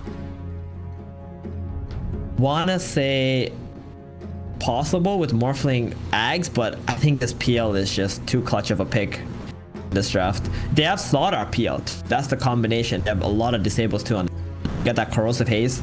PL's gonna be getting super amplified with that. As long as Miracle has a good game and he hits like a 22-23 minute like Diffusal Manta, he's gonna take over this game. That's how I see Nigma's draft at least. Scary claim. It is a scary claim. I mean, they do have the Supernova, the Sun Ray, the Scorched Earth. They've got even Rocket Flare can help out a little bit. Waveform, LSA, all this AoE stuff. Like I kind of want to say, it might not be that bad for Navi. I think only if they fall very far behind against this PL, he's gonna feel immortal. But I think if things are neck and neck, I'm not feeling that bad for them, honestly. I think Navi have a lot of ways, and then the talents later on as well. I think Iceberg has a increased damage on Scorched Earth. V-Tune certainly has the waveform attacks units, which is very good. Are we getting a wager on here, Nomad? I'm collecting the wagers, by the way. At the end of this tournament, I'm gonna be giving away quite a bit, I think. If I was on too. So yeah, what do you say? You're going for Navi here? Yep. Because I'm going Navi, baby. All right. 2-0. Can't believe I'm saying that. I mean, I would have thought that coming into the series today. Obviously, Navi were the upper bracket team. They have been playing very, very well. No doubts about that. But, you know, it's Nigma. And Nigma are the team I've had to win the tournament. So I'm kind of going against myself here. But yeah, I think this game, these drafts, I'm saying Navi. Let's go in for it. And don't forget, he can steal the split shot from Gyro as well, the flat cannon. Can. Not what you expect. That is very true. So what are we talking? A charity bet? Let's see. Yeah, you already have to donate to charity, and you already have to make a tweet. So what else do you? A bit more to charity then? Yeah, a bit more to charity. Exactly. Let's. Alrighty. It's on. Slaughter's going mid, by the way, against the Doombreaker. Joe's gonna be playing that, and they're gonna go Gyrocopter into the offlane. Okay. I like that. That's something I can get behind. Meanwhile, a very interesting ward here from Navi sees everybody on the side of Team Nigma. They place down the very defensive observer ward in their own jungle, and they just spot out absolutely everything. So really, really great job. They now know they're completely safe to grab the bounties at top, and they know what Nigma are up to. These nighttime, like starting off, like the game starting off with nighttime is gonna change so much with how people are gonna be positioned on the map, which wards they gotta plant. Like you actually have to plant wards now, and like before the rune spawn. Yeah. Just to get some information, just to see who's coming from. You might just die first blood. I think getting first blood before runes is gonna be so much easier. And here's hoping we see some fluffy hats this game as well. Didn't have any last game, so fingers crossed. Fluffy Hat fan club will get their fluffy hats. So, starting off in the mid lane, we're going to have a very interesting matchup as Mind Control plays into the Doom. And oh, yeah, this is going to be pretty hard for Iceberg. He's going to get plenty of gold anyway because he has that Devour. But in terms of like zoning Mind Control out of this lane, it's not going to be possible. And Bash is pretty strong. Top though, Miracle getting pressured up already. Forced very far into the tower by Roger and by General. Oh, look at General's build. What is this? Apparently he's got 2 more hands, which we don't know about. 4 gauntlets. Okay, plus 12 strength, level 1. He's gonna get 2 bracers and probably a soul ring as well. Very interesting. That was the most giga chat starting build I've seen in my life. General's just rocking out saying, what's up, bros? You want to lane against me? Strong. Been hitting the gym, been lifting. Meanwhile, Roger is able to get off a pull here. That's not good. You're gonna have to make the creeps pull to him. Can't quite do so. But, yeah, Roger's gonna be happy about this. Great start so far for Navi's top lane. Incredible, yeah. All that.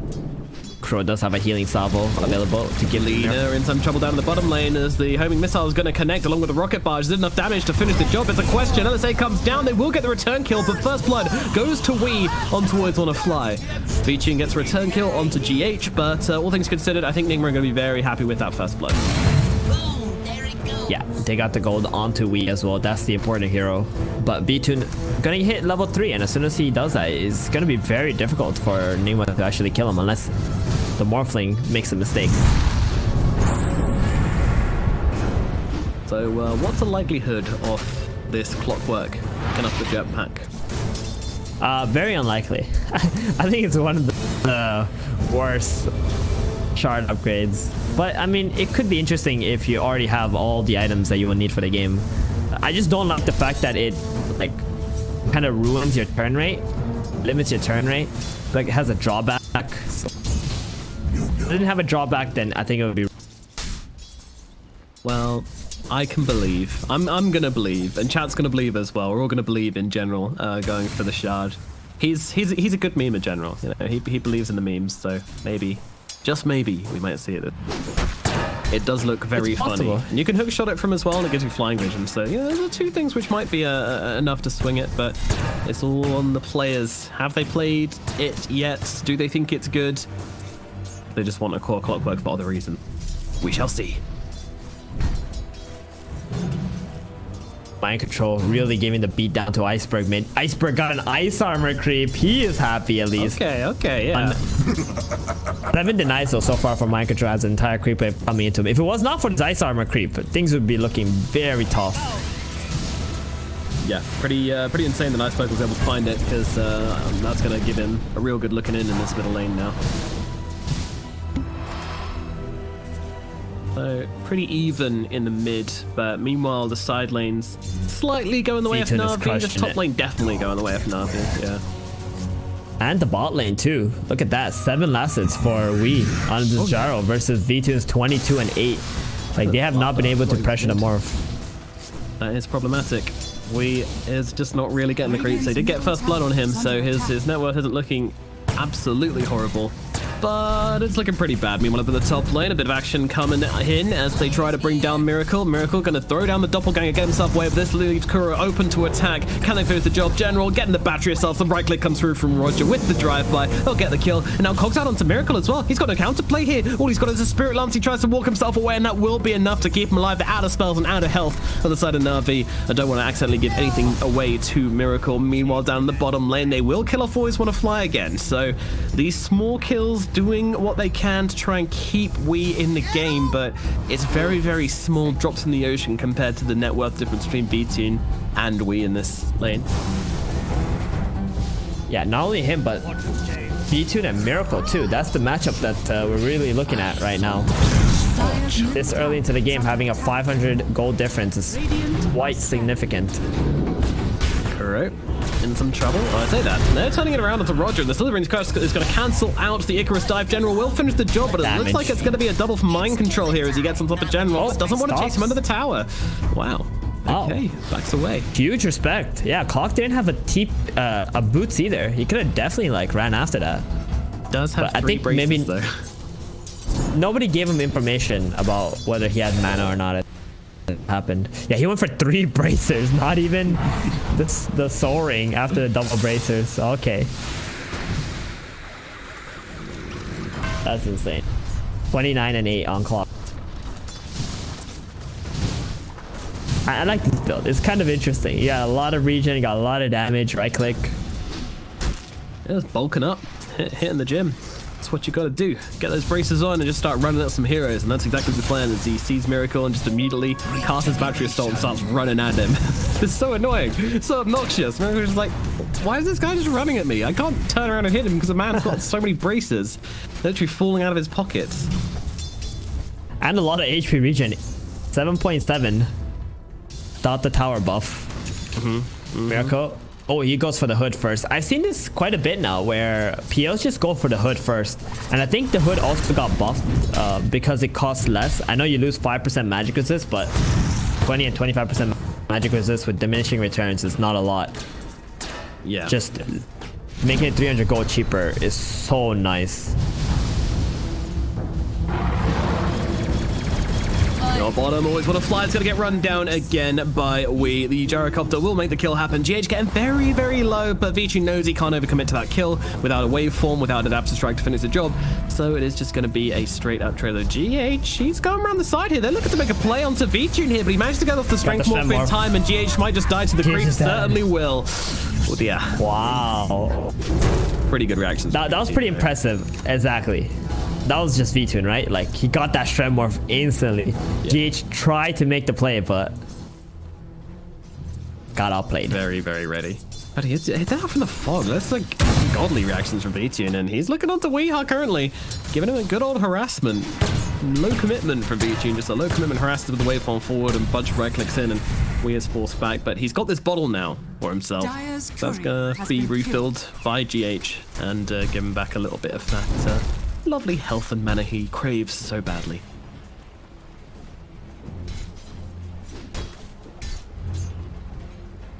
Much appreciated. In mid lane, it's kind of the iceberg show at mid, really.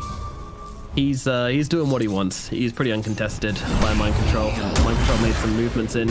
But saying that, he just found himself, well, in Vizrune, comes in, just gives Iceberg a bit of a thwacking more than anything. This frost armor.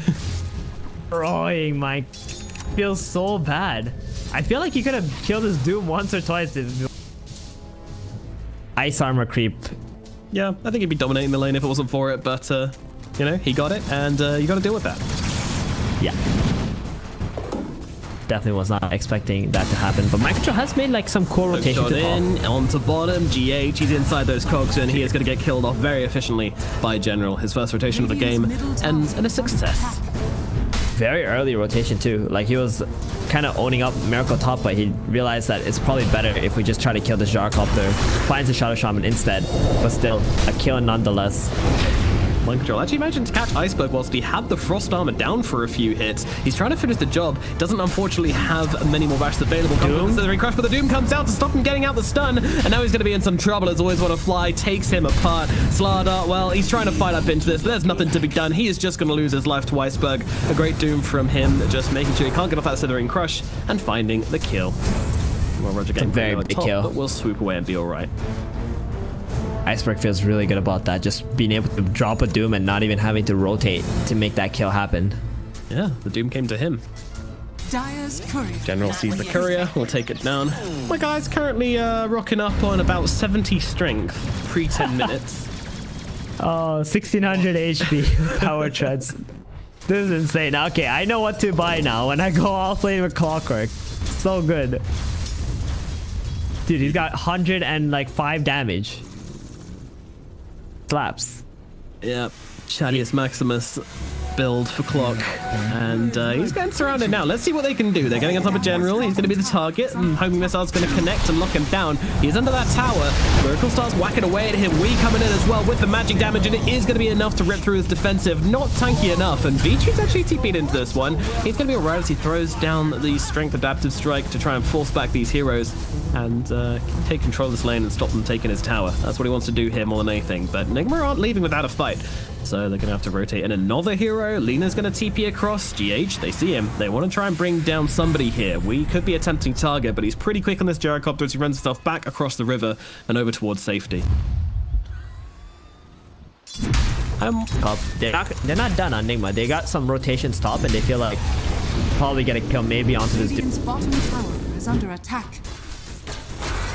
Simply kill the dude. Meanwhile, General, he's running into what could be an awkward situation here. Wants to throw down the hook shot, can't quite do so, and as more heroes come in, Iceberg just wants to get out. He realizes this is not a play that is happening and just decides to leave. Also, no mana on the Iceberg and no Doom available either, so a little bit of a miscommunication, I would say, between these two. Clearly, Clockwork thinking that they could do something, but Iceberg just not really having the resources to commit to a play there. When he broke the smoke, I think they got a little bit surprised for how many heroes were there. I think General did save Iceberg from dying though by being. Under attack. Just about Mid. causing an interruption. Yeah, Iceberg, he's trying to clear these out, but unfortunately he's got very low Plus attack. 12 armor. Look at this, they're not doing anything to him. They're not doing anything to Iceberg. And he just turns around, destroys one. Is he going to get Miracle as well? He's got a doppelganger available right now, and that should get him to safety. But my goodness, that was very entertaining. It's insane how much work this cross armor has done this game. Zane has like 15 armor. Dead at bottom. Oop, hook shot hook across. shot. General onto Wee. Big Trying to bring target. him down, and I don't think he's got a counterplay here. I think Wee's just going to lose his life, and now they can look towards the other kill. Though Mind Control's trying to bring down Always Wanna Fly. Always Wanna Fly turns around, gets the Laguna Blade off before she dies. Is that going to set up for a kill on to Mind Control? General keeping his distance. I mean, despite all his strength, he doesn't have much armor, and now Mind Control battery. just taking huge hits out of him. But with the battery assault, it doesn't make a difference. General's going to be able to get the double kill down here at bottom. A very impressive performance on this Clockwork so far. General is just a Clockwork god when it comes to core Clockwork. He's been playing this for so many years. He really understands this hero inside out. He's like, yo, Slaughter? No problem. I got this battery. Seconds. You're dead. Just zoned him out. Got him clogged up. So high level on this clock too. Like he's looking to solo kill Shaman, Ogre, Gyrocopter every time he sees him on. That's his hit list. These we can't really deal with the Phantom Lancer for the time being. None. That's the rest of his team's problem. Probably never will be able to, but he can dream. Maybe if he gets Radiance at some point. That's pretty much it. Or the flame. The cloak, yeah, The cloak that's of a good. That's a pretty good item for clock. That's for sure. To be honest, Oh, if anyone they're gets baiting a me. Cloak of Flames into an illusion lineup, then you're just feeling absolutely joyful, full of glee. Yeah. Like that item also makes you so tanky. Magic resistant armor. Oh, man. Dream. It is, but a long way off. We shall stop speculating on things which are on the horizon and instead commentate on things which are now. Roger, of course, he is saving up for that shard. Wants to be able to grab that the moment it turns to 20 minutes. So strong. Iceberg, he's nearly got his BKB finished at this 14-minute mark.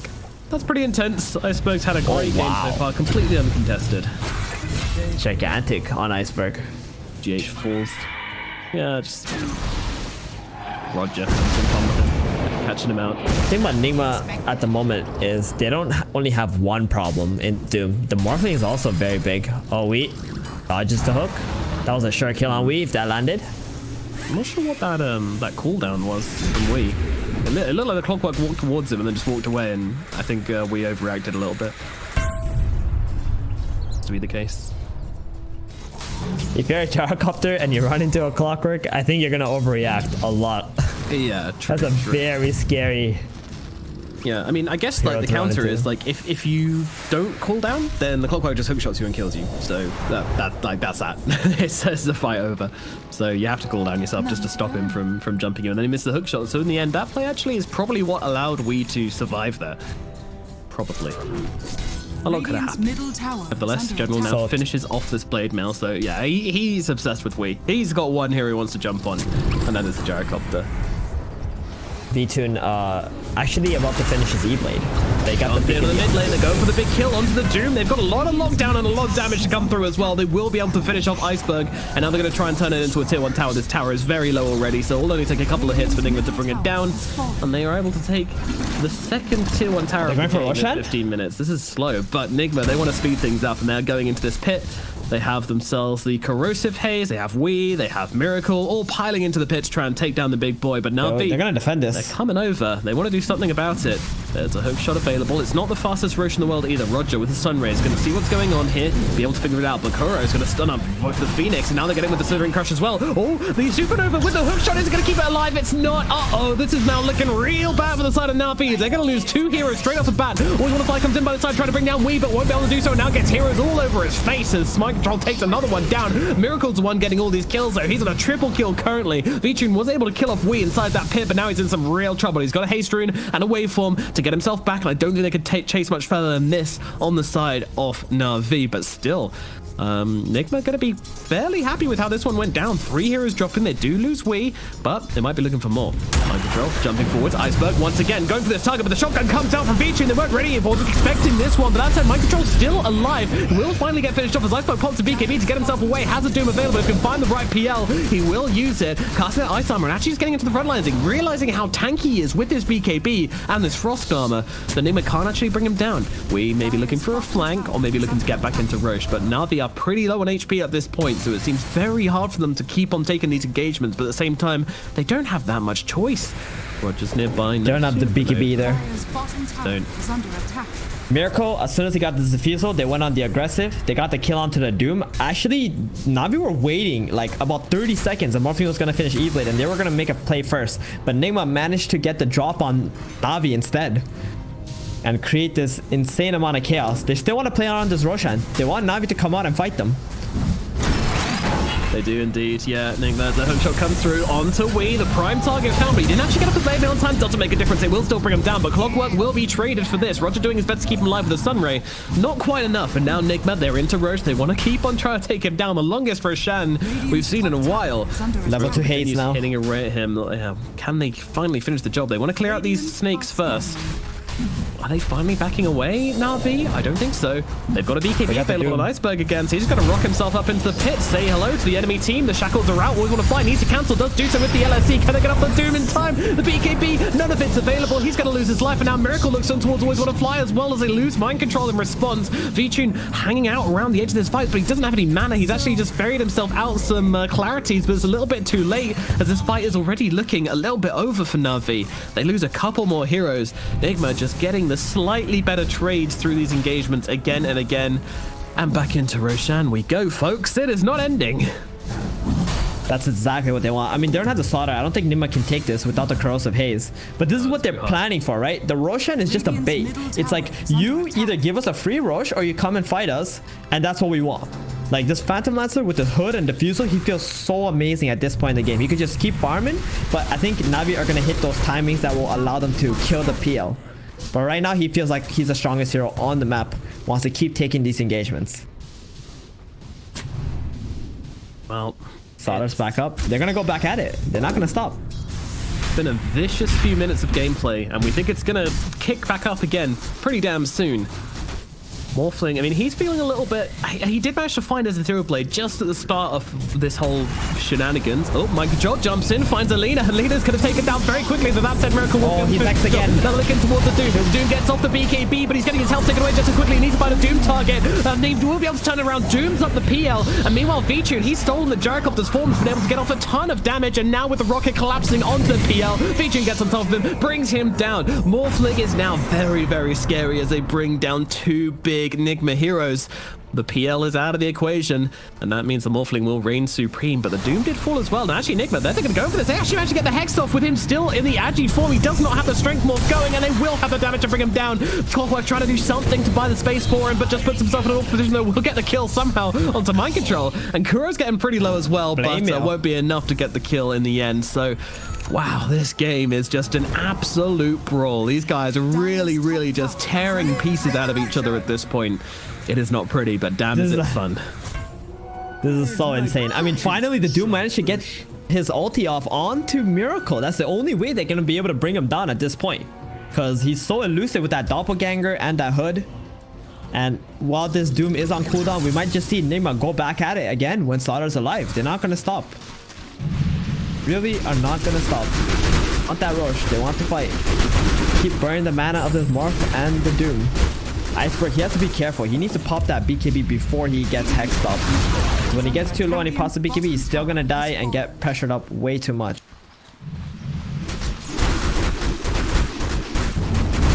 What a wild game we've been having so far.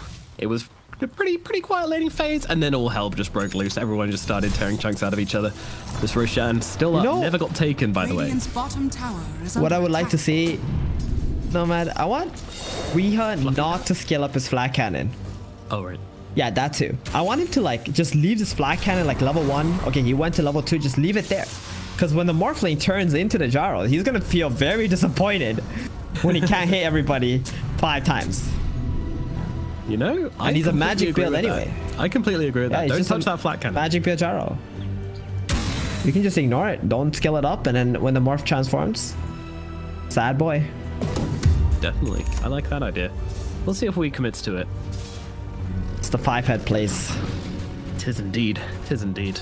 At the same time, you know, the farming potential which Flat Cannon offers you might be tempted all the same, especially considering he's got Kuro on his team offering him the Bloodlust, and could be too tempting. It's he's okay with it. I think Slaughter is like the real one that you want to keep Bloodlusting, and the Phantom Lancer. Pretty much. Like, Wee's there to just do the magic damage, right? With his Veil, missiles, the barrages. I mean, it's just the fact that Morphling won't have this big spike in the mid-engagement. Yeah. Well, guess what it's time for? Roger has managed to pick up the Aghanim's Shard and now has the Fire Spirits upgrade, so he's got these permanent Fire Spirits just constantly refreshing themselves around him. Would have been really good for the last engagements, but sadly didn't have it in time. And now He also it's has a Navi's turn to try Philosopher's for Roche. Yeah, I don't think Nigma are going to be letting this go for free somehow. But it's going down pretty quickly.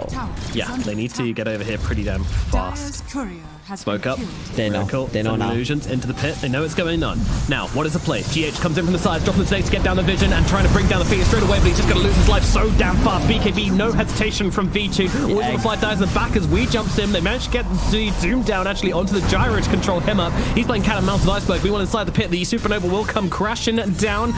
Now Nigma, well, they finish off Wii, who was doomed up, so no real surprise there. And Miracle being jumped by V-Tune in his own form. Zero Blade comes out onto Kuro, just throwing out a couple of spells. Got to be careful as V-Tune is running out of mana, and Miracle's going to come in and try and actually get the rest of it as Microdrop gets on top of him as well. They've got the anti-armor down. Sunray, is it going to be enough to keep him alive? Looks like it is. V-Tune, he's not taking enough damage at this point, but he has had to go full string. Not going to offer much this engagement, and Miracle's not done. He wants to keep on jumping into the small thing, but gets away from up to the high ground. Meanwhile, the Clockwork's going to be an ample distraction. Nigma turn their attention towards taking down General. They will be able to do that. And now Stun comes out from Always Want to Fly, holding Nigma back a little bit longer, but do they care is the question. Clockwork with the buyback. Does he have a hook shot? Yes, he does, but lands an illusion. Quite unfortunate. Can he find anything more? The answer is no. Nigma holding a defensive line very, very nicely, just using these spells to get the vision up onto the high ground, the rockets and all that jazz. And they will be able to keep their heroes alive. And now everyone is back in the game. It's going to be a full 5-on-5 when GH arrives back into this engagement on this Shaman. And Smoke again. Media, they want to keep on going. They don't want to slow down this tempo. They know there's no Doom this time. They can see their advantage. Mind Control jumping up, going for the Blind Crush, doesn't find it, but the Hex comes out onto the Morphling once again. GH finds him full. Actually perfectly done by the Shaman. They take out the Morphling, and now they can go on to everybody else. They turn their attention toward General. He's gone as well. Clockwork out for the count. Iceberg has to blink himself away. This Roshan and this fight will belong towards Team Nigma. Perfect jump in from GH. He does it again with the Aether, with the blink, jumps in, gets a Hex, gets the Shackles, and just kills off the Morphling with Falachi. Beautiful stuff. That's how you do it. You smoke up, you plant a ward onto the high ground. As soon as you see the target that you already know you're going to jump, which is the Morphling, you see him, boom, blinking, Hex. As soon as he's dead, they don't have that E-Blade, they don't have that BKB. He doesn't even want to buy back, honestly. Because it's very awkward if you buy back in those situations, and his team just got caught down after that. Top tower is under attack. Now they got the big Aegis onto Miracle. Miracle has been playing like a madman for the last 10 minutes. Ever since he got that Diffusal Blade, he has not stopped attacking into Navi, and now with this Aegis, see what he's gonna do. Let's see what the play is. Currently, we're pushing in the top lane, getting some tower damage off. But unfortunately, doesn't quite have the creep wave with him just now. I imagine they want this middle tower. Yeah, they want the tier 2s for sure. Gonna open up the outpost. Miracle going for a Scotty next. That's going to be extremely annoying for Morphling. Morphling is gonna have to deal with not only a Scotty, but also the corrosive haze. When you're fully strength morphed, you're already low on armor, so it's gonna be annoying for him. The Sunray also gonna get bit. Ooh, fighting under the wards here. Iceberg jumping in, looking for the Doom onto the Slardar, and well, he's not going to throw it down because he doesn't really need to. They're going to be able to get the kill regardless. Meanwhile, stun out onto GH. Vichu looking for the +1. Here's revenge for earlier, but Kuro and we are waiting on the sidelines. Can they finish the job here is a question. BKB even popped from Vichu, just allowing him to get this kill. I really like that play from Vichu, actually, just not hesitating on the BKB. Could have backed away, but instead went for the kill, and that's going to put some cooldowns going on the side of Team Nigma, slowing them down and wasting a bit more of this Aegis timer. Yeah, they had to jump that Slaughter. That was a perfect jump on that word, like you said. Nigma, at the moment, they should probably be playing closer to Miracle. Very good play there from Navi. What's the timer on this Aegis now? About 3 minutes left, and they still haven't taken a tier 2 tower quite yet. Yeah, it's getting a little bit worrisome for Nigma, but you know, their core's still doing very well. Miracle's still doing very well, but looking at this net worth chart, it's very interesting. Miracle, Iceberg, V-Tune, all absolutely neck and neck. Like, literally 100 gold between all three of them. Very, very close. For 1,000 gold between all of them. Radiant's middle tower has fallen. Middle tower will go down. Finally get something from this at the very least. I mean, the question is really going to be, how do they deal with his PL in these engagements? Because he's not a hero which you can really ignore. You can't really go for the supporting cast when you're playing into PL. He's just going to rip through your team with all these illusions. Oh, this ward again. It's going to be the ward. Take your mana. Another fight. Kuro's not dewarding this yet. He's going for the first ward. They want someone to walk into this. Mind control's a perfect jump. General, flare out, looking for a target. They're hesitating a lot, but they get the D-ward out fast. I like that quite a lot. They're trying to get the D-ward countered on Nigma, and they will be able to do so as Miracle pushes forwards onto General, forcing him down the slope. He's still not be safe as Mind Control's going to complete the jump onto the Clockwork as he gets bashed away out by Miracle, but Miracle's actually looking for other targets. Wants to go for Phoenix. Phoenix does have the Supernova. He's going to get up onto the cliff. Beautiful little swoop in to do that. And now Vichu, LSA, down onto the Slaughter, along the Gudabel as well. Did enough damage to kill off Mind Control. Yes, they do. Adaptive Strike will do the job. Beautiful fight from Roger as he swoops up onto the high ground, gets off the Supernova, and that's when Nigma know they can no longer go for this fight. And of course, Iceberg finding his dream target every single time. This man does not miss his dooms. He finds a target he wants, he brings them down, and it is just absolutely brutal to get your Gyrocopter doomed up when he's gone for this kind of build. Yeah, again, Nigma fighting into the vision of Navi, able to find that Gyrocopter. We's gonna have to be a little bit more careful. And if he sees anybody, he's gonna have to pop that BKB right away. That's pretty much the only way that he's gonna be able to get away at this point. Is under attack. Miracle, his age is soon to run out. Just another minute left. Radiant's bottom tower They do have the tier 2 tower mid taken, so the outpost is open Dire's middle for Nigma tower now. has fallen.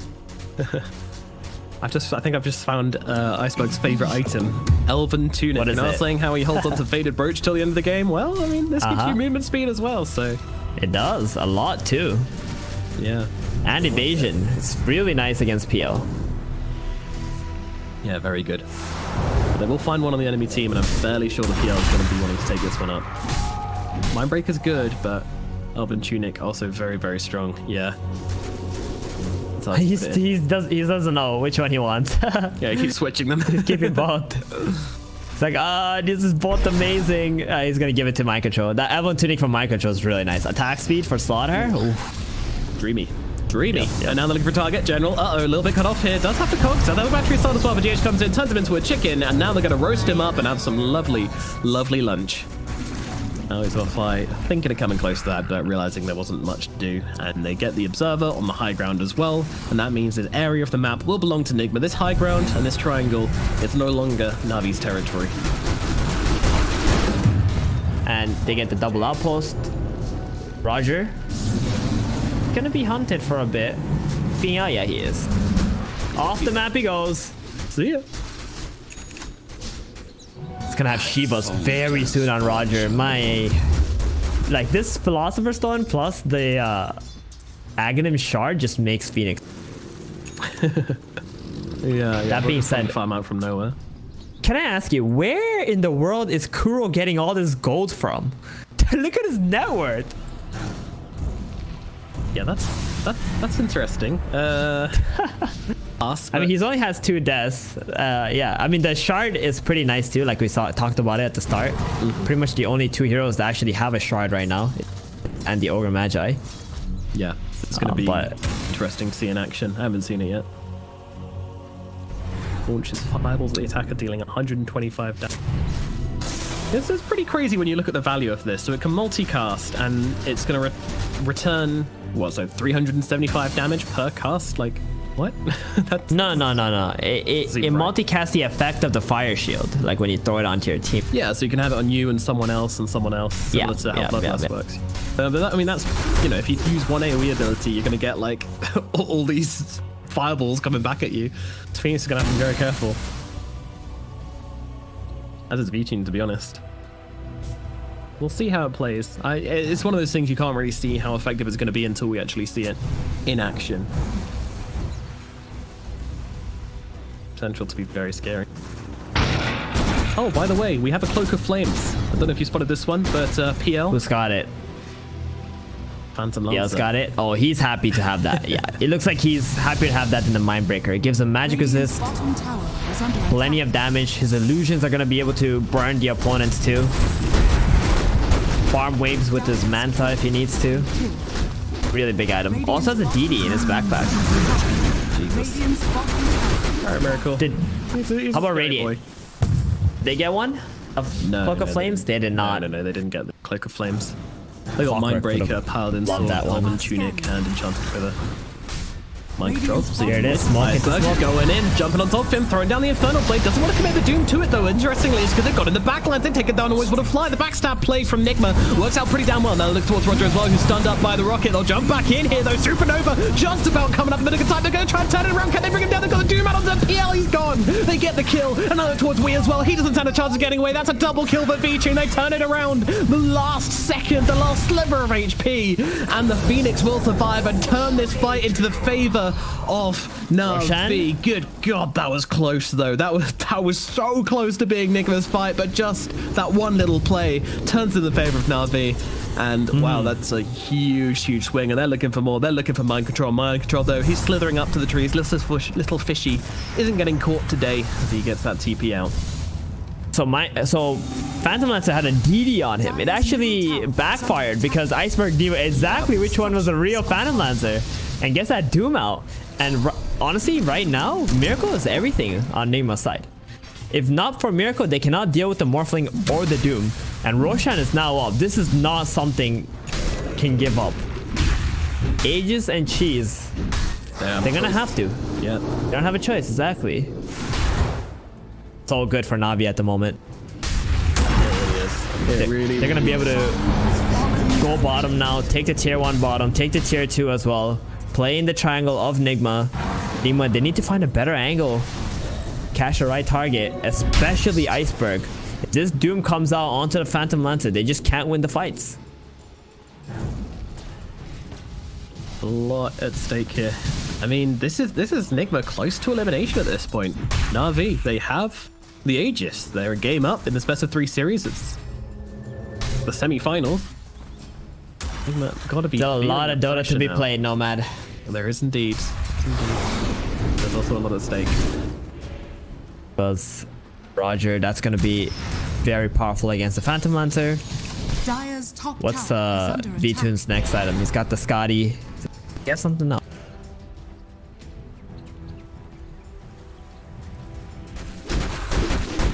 Waiting for the Doom to be up. 15 more seconds before they try something. Oh, they got 2 Shivas actually. Iceberg and Roger. Is that okay? Stacking Shivas? Yeah, no problem. I mean, maybe Iceberg wants to go for an AC. I think that would have been a little bit better, giving armor to your teammates as well. But 2 Shivas, you know, can't really go wrong with it. But they are waiting for this. They're on the high ground. Mind control. He goes with a 3-man stop and immediately takes down Always Want to Fly. He's just completely eliminated from the engagement. But look across towards Iceberg as well. Miracle doesn't really want to commit to this one, and they actually might give up mind control. But that said, GH jumps in with a Hex onto the Doom, has a Shackle as well. They're going to try and deal with him as the split fight breaks out, but they are able to deal with Iceberg. Meanwhile, General gets killed off in the back. V-Tune's still okay, but there's a whole team coming onto his head right now. He does get the Doppel away, stealing the PL's form, but Nigma are coming in thick and fast. The BK out. BKB from V-Tune gets him out of there. Forger going for a TP as well. Might not be so lucky as they jump on the Slithering Crush and bring down the Phoenix. This fight, it belongs to Nigma. They don't take down the Morphling, they don't take away his Aegis, but they get 3 big kills instead. And that was Navi playing into Nigma's vision right there. Lina going in, trying to go for the D ward, instantly gets jumped and blown up by mind control. This game has just come down to who gets the jump first on the right target under their own wards. Like that's pretty much been every single fight so far. Yeah, it has. Yeah, that was really brutal. I did not expect the Lina to die. Well, actually, I did expect the Lina to die that quickly, but still somewhat caught me off guard. By the way, there's just a couple of shards we've got coming out. There is a Aghanim's shard on the Lina, so the Laguna Blade now does AoE along its length. It's a bit interesting. Ooh, against PL's illusions? Okay. Yeah, so that should be good. Just tear them down. Ooh, A long hook shot from General, landing it straight onto the correct target. Managed to get GH there, turning around, trying to blow him up. The V-Tune joins inside the cogs and gets that kill. Up on that BKB, turning it around, but General is going to die. Meanwhile, Morphling in the middle of the fight as BKB is about to run pretty low, but he still has that Aegis. Miracle, though, they found him. They're targeting him. Can they bring him down? Wavefall forwards. Mind control comes in, tries to help him out. Is it going to be enough? No, it is not. They get the kill onto Miracle. And now, well, they're hunting for more. I'm not sure they're going to find it. Mind control a little bit too quick. Everybody else is going to make themselves scarce. But nevertheless, they make the successful defense on the side of Navi. But man, these fights so close. So close. I also saw Miracle just now sending Illusion's middle and Illusion's top, and with that Cloak of Flames, it actually killed the entire creep wave because the Cloak of Flames is not, the damage is not reduced from coming from the Illusions. Middle tower is under attack. They have no waves right now going out for Navi at the moment. 3 Radiance, pretty sick. Meanwhile, Roger, he's in some trouble, popping the Supernova up here in the top lane, but they're going to be able to rip through this egg pretty damn quickly. Loses life and uses the cooldown at the same time. Don't think Nigma are going to be able to do anything with this though. Navi as well. The lane's out. They gotta get these waves out to something. PL being dead.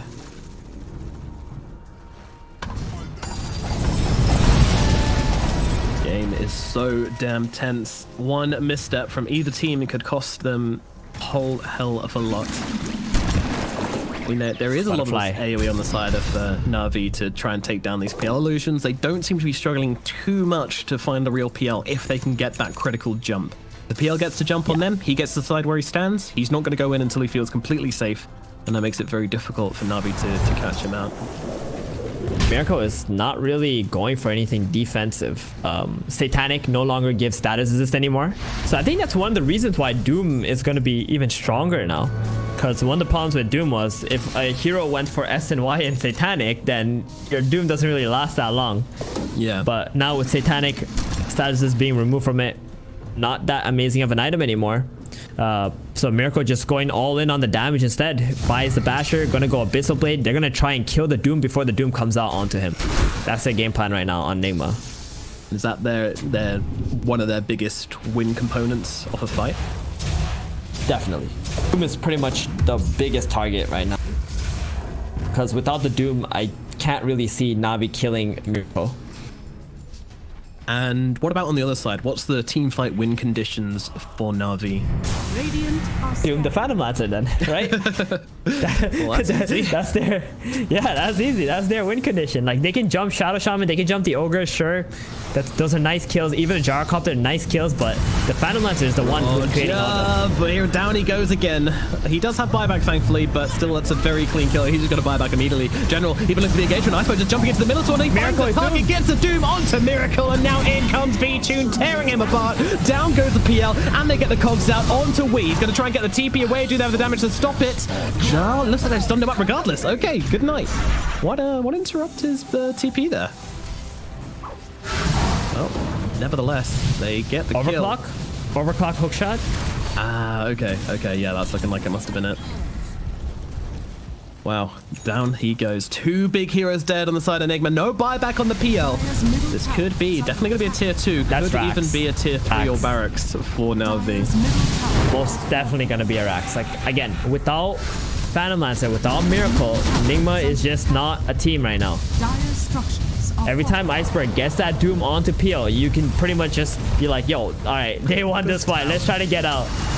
Oh, they're backing off right now. Ours They're insane. afraid of that. Leader's in some trouble. She's going to get caught out. They have the shackles. They get the kill. Always want to fly is gone. Well, that was surprising. Yeah, Clockwork. So General TP back, and Phoenix was also bottom. That's why they actually had to get out of there. I'm not so sure why he TP back. Maybe he wanted to get a catch on somebody, but they just lost a lot of possible momentum, not being able to take this high ground there. Nobody on Nigma even had to buy back. They just pretty much defended with the other 3 heroes that left. Very fortunate now for Nigma. Yeah, they Very get good play on gifted them. something here. Okay, so what happened was they were afraid of GH using mass serpent wards on the bottom racks. Tier 3 tower is already dead. So they TP back the general. Yeah, you're right. You're right. Yeah, they TP back general to try and from being able to do that. So very good play on the side of GH. Otherwise, definitely dead racks without your Phantom Lance having buyback.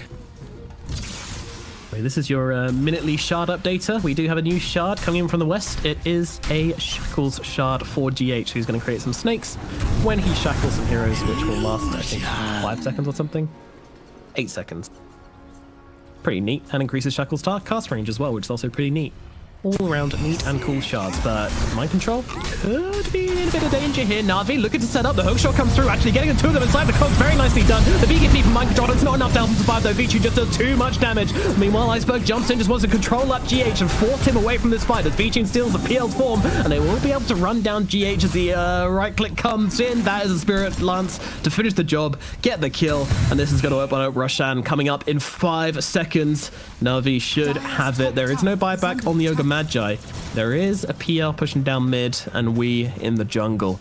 But yeah, what a And a convincing refresher fight. It kind on of, this Roche. Navi want this so bad for their Doom.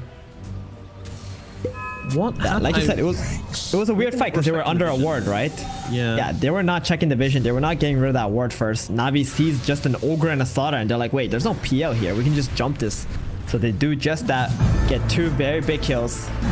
Now Nigma having to buy back on GH too. Is it going to be enough though? I mean, they need to be in this pit now. It's on half health. Where's Miracle? Getting lower. Miracle's not going. Miracle's going bottom. He has Okay. no intentions of fighting this. Wow. A big bounty from Roshan, spewing out all sorts of goodies. A refresher shard for the Doom. Oh boy. You were struggling to dodge 1 Doom, now you gotta dodge 2. Dire are He also has that Radiance that he picked up 2 fights ago. That's a pretty big Phantom Lancer killer. That's one of the reasons why he's been able to find the PL. He just pops the Shivas, the Radiance burns away, and all the illusions are dead. And now you can see where the real Phantom Lancer is. And he's also got Aghanims now. So this is going to break the PL and has only 100-second cooldown. Yeah, that break is pretty huge. Oh, he instantly eats it. Okay, buys Ags and eats it right away. Yeah, he's gigantic on this Doom at the moment. I feel like the Penta Edge Sword is very fitting for Doom as well. Kind of feels like that should belong to him anyway, so. More attack range. Further Inferno Blade. Pretty cool. Yeah, just fits the hero very nicely and thematically as well, you know, pentagons. Or pentagrams, sorry, being the sign of the beast and all that stuff. But nevertheless, Nigma know the smoke is going. They're going to back themselves away, get up onto their high ground. They do not want to give anything to Navi, and they do not want to fight them whilst they have this Aegis available. This Morphling is doing so much damage. He's got Daedalus now finished up as his next item. Interestingly, gone for the Flicker. What is he wanting to purge? The Haze. And the Slaughter. Right, yeah, that makes a lot of sense. Yeah, E-Blade possibly. Gyrocopter has a Hex now. That's a pretty big item if they can get the initiation with the Hex. They just want to sit on the high ground, I think, on Nigma. They don't want to take any downhill fights. They need every little advantage they can possibly get, every vision. Because this Doom with Refresher Shard and Aegis on Morphling, way too hard to just run into. They need to find an opening, wait it out, play it patiently, but they know that. Very, very patient. Maybe wait and see if Navi make a mistake. If they dangle someone mid who maybe they can see someone top, which they now can, but doesn't look like they want to make a play onto Roger. Last time, that didn't go down so well. He got off the supernova anyway. Things got very awkward very quickly. Like, God does jump in for it, but thankfully Roger wasn't nearby. Dire's top tower has fallen. Slardar did have a shard queued up earlier, but doesn't look like he's committed to it. Who?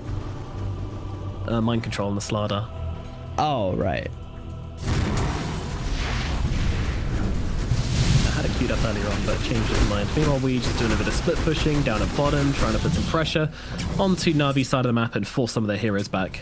Possibly make a play or at least release a bit of the pressure on their own base. I just realized how quick Mind Control actually attacks with Bloodstone. Sorry, not Bloodstone. Bloodlust, Leveler, and the Solar Crest from Kuroki. Just watch him on the next creep wave. Got a lot of attacks.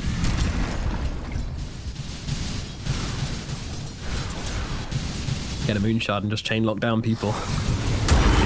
They go for him right now. They'll jump on top of him, drop down everything, but gets a BKB off in time, and Nigma, just kidding. They back themselves up to the high ground. Just a prank, bro. Yep, just a prank. Just touching him a little bit, you know, seeing what's up, and then Navi just show up with the other heroes. They want to try and blow him up at least one time.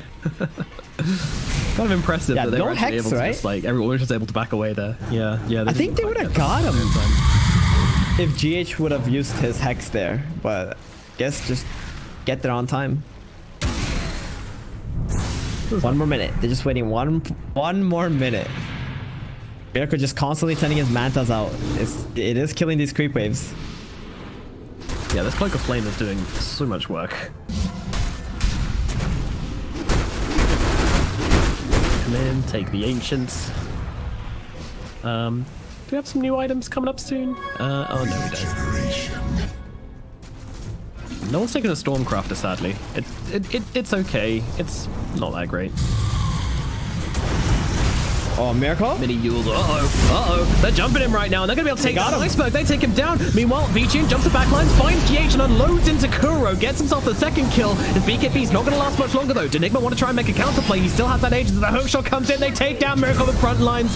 Deary me. Nigma get torn to shreds. The buyback is there from Miracle, which he's going to use immediately. And I think they want to try and make a play from this as they'll jump forward onto Vichun. The Zero come through as well. Mind control the two-man back to the backlines, trying to hold back the rest of Navi whilst they try and deal with the Morphling. They turn their attention towards now General as well. In comes a supernova. Is it enough to take Morphling? It is not. His Aegis is gone as well. Now they look towards General. He goes down. The supernova will pop from Roger, and he's going to try and get himself out. Says Sia, but unfortunately he doesn't make it over the cliff, and now he's a sitting bird as he gets poached, taken on down. All of them dead on the side of Navi. A buyback from Always Want to Fly, but is going to do absolutely nothing, and the timing is beautiful from Nigma as they find the Morphling at the worst possible opportunity. Oh, they had the timer. They were waiting for him, for his Aegis to run out. Miracle was just sitting there. He was like, yo, here it goes. 1 second. Look at this on the replay. That's it. Look at this on the replay. Mind control jumps them back, stuns them up, allows them the time to kill off the Morphling to let that Aegis go. They just wait. They just wait. Yeah, watch Miracle right now. He's just going to stand there. He's waiting. He's not going to attack. Wait. Aegis out. Dead. That was beautiful. Pixel perfect from Nigma.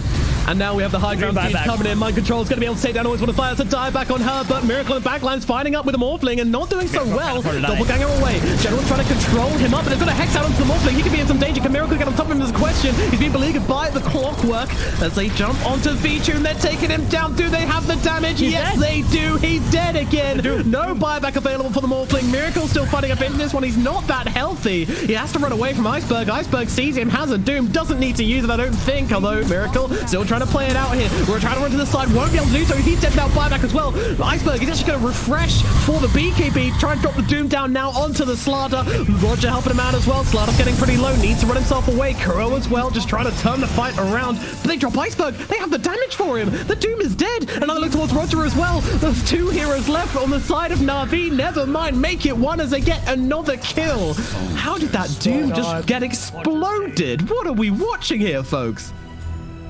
Oh, Corrosive Haze just does so much damage to him. He just kept getting stunned.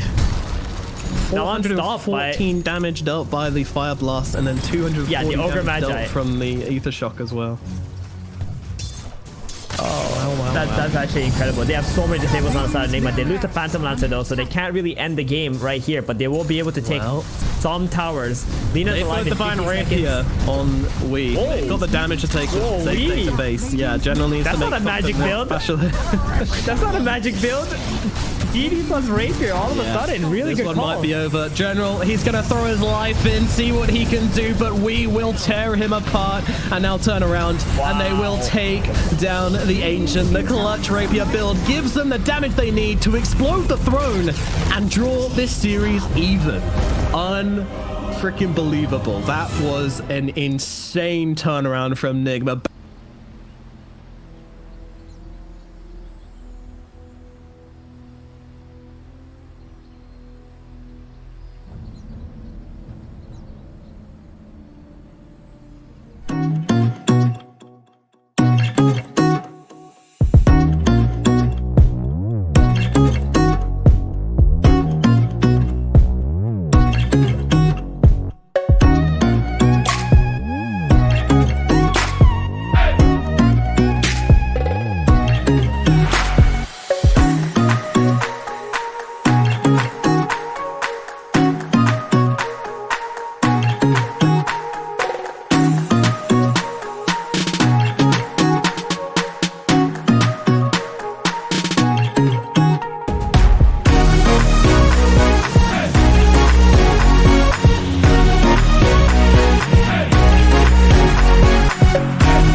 Hello and welcome back once more to the OGA Dotapit, where we are here for the final game of Nigma versus Navi in this lower bracket finals. The winner goes on to face OG in a best of 5 grand finals. The loser is done and will take a very noble 3rd place. Eben, we had a very wild game in game number 2. It really was to the wire. Anybody could have taken it in the end, and in the end, it was Nigma that were able to just kind of calm down, make these pixel perfect, surgeon-like plays, and in the end, turn the game into their favor. And that is why we are now at this 1-1 position. So, game number 3, what are we expecting? A Doom ban? The Doom, 100%. That Doom was way too much trouble for Nigma for sure, and they're not going to be able to get another situation where they get like this Phantom Lance, do pretty well against Doom and make it hard for him to be able to get that good Doom target, because Navi, all they're doing right now is just dooming Miracle, right? They see Miracle, they doom him. That's all they really care about. So yeah, that's a good ban. We're gonna have a little bit of a different game for sure now. Navi, they go with the Phoenix first pick. We're probably gonna see the Mars this time around, since Doom, they were not able to get it last time, but this time it is going to be open for them. That being said, I wonder if Nigma might just take the... I think it's a good pick. They go with the Ogre again. Ooh, Kuro feels really good with the Ogre from the game, and he should. He was extremely farmed. He had a lot of impact in the fights. He had a crazy amount of damage output late game, and that shield, it was, you know, doing a little bit of work. I was watching the fights here and there. And they actually go instead with the Chen that did not get banned out from Nigma this time around. So they're not going for the Mars. That means Nigma, they probably should be banning out the Storm here, I think. That's really good. That's Navi's bread and butter with Chen. Zeus also, their secondary option if they don't get the Storm Spirit. 5 seconds remaining. Yeah. So the changes to Chen were a little bit interesting, right? Divine Favor no longer has an active component. Holy Possession can now be cast on already converted units, teleport it to you, or can be cast on your own hero to teleport all creeps to you. So you don't have the teleportation ability to use in the laning phase anymore. However, it will come with the shard if you want. 10 seconds remaining. It's not. It's a different ability now. Yeah. So yeah, exactly. It's the. This is actually the old Chen. Yeah. If you guys, most people probably don't know this. This is the old school Dota players will know. This is the TI3 Pudge Fountain Hook Chen. Yeah. Right. So you send one of your teammates home, then you take the hook and it takes you back. Obviously you can't do that anymore even with the shard, but you can still play this Chen with the Storm. So the Storm just like, you send him home and then he zips in, he does like crazy amount of damage, and then 10 seconds remaining. once he's back home he can TP back into the fight as well. There's still a lot of cool stuff that you can do with this, but the idea is still there, right? You just stack up for your Storm, you get them this really quick Orchid, 11-12 minutes, and then you just use the Chen's creeps to like take towers while the Storm just has the freedom to kill here. Yeah, basically that enables him. It's the keyword. Chen just enables the Storm to be what he wants to be, whoever he wants to be. There's some fun stuff as well. I remember from back in the day when you could do the zip out of the fountain on the Storm with the Chen relocate back home. Do you remember that one? Yeah. Where you that's a base defense over and over again. Yeah, exactly. That's really back, annoying. So we'll see if that one comes in. Yeah, Morphling. First phased by Nigma. I think they feel the power of the Morphling in the last game, and this time around they're just banning the Anti-Mage and Phantom Lancer. Like when you beat a hero and then you go back after the game, you're thinking like, what if we didn't have Phantom Lancer? Like, what would we have done against this Morph? How would we have been able to beat them? And then they're like, oh shit, there may be nothing. So they just like, let's take it ourselves. Why not? And there's some options now for Nigma, because Miracle can play this Morphling middle. He can also play it as a carry. There's a lot of possibilities there, and you know how Kuro likes to think. He always thinks about the flexibility, how hard he can flex his lineup, and which lanes that they can go to as well. Like even if the same players will be playing the hero. Slardar mid on mind control. That's not something that you would normally 10 see. seconds remaining. Yeah, it was interesting, but under the circumstances, it did okay. The Doom did still come out on top, of course, but the Slardar was mainly focused on getting himself a good lane in the early first 5 minutes and then making rotations around and opening them out for his team, which he did do very well. one more thing is Morphling is very good against Phoenix. You buy Manta, you remove the Fire Spirits, and you just kill the egg. You have insane amount of attack speed. You're gonna have an Ogre now. Ogre, Morphling, also a very strong lane in the safe lane. Chen and Phoenix are not heroes that really pressure up a Morphling either on one of the side lanes. So I am expecting to have a very good game. I wonder if Nigma is gonna ban out Draw Ranger here. Thinking about the shard, but they banned Spectre instead. That is an illusion hero who can buy Scotty. I'm not so sure if that's something Navi would have been good with though. Some playmaking heroes, I think, not a Navi, or something that can pressure up early game. Yeah. 10 The seconds. early pressure heroes, they've definitely been very important. I mean, game number 1, you know, it was all about that Earth 5 Spirit moving seconds around, remaining. making the plays, GH, making stuff happen. They'd end up losing that game, but if it wasn't for GH, they wouldn't have been ahead in the first place.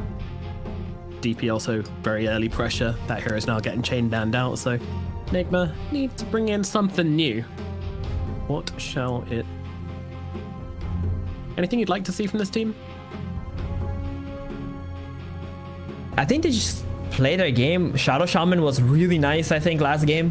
Shadow Shaman plus the Ogre, freaking sick, because late game you got so many disables coming out, and the enemy carry feels very pressured to just pop that BKB right away. I think these stunner heroes in general became even better because it's super nerfed without status assist, right? These stunner heroes late game felt really bad because of Satan. Like, we might even see a resurgence of heroes like Earthshaker, for example. Earthshaker was getting hard countered late game by Satanic SNY builders, and that's why we see him like falling off, even though he can have a lot of impact early and mid. But Shaman, same thing. Crystal Maiden. They go with the Crystal Maiden. Ooh, is this the 4 or the 5 Maiden? Because Ogre Magi is same thing, 4 or 5 problems, right? Like, which one are you gonna play? Or maybe they're gonna flex the Ogre as a mind control hero, position 3.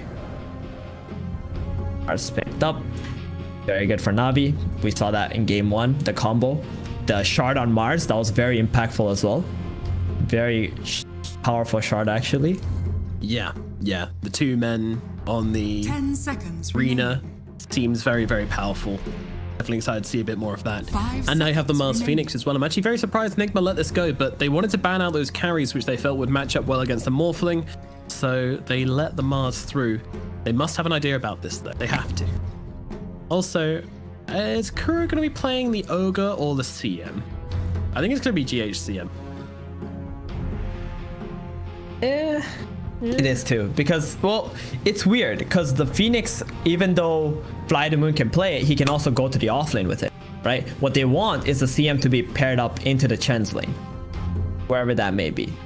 So that's the hard part for Nigma at the moment, is figuring out what lane the Chen is going and what lane the Phoenix is.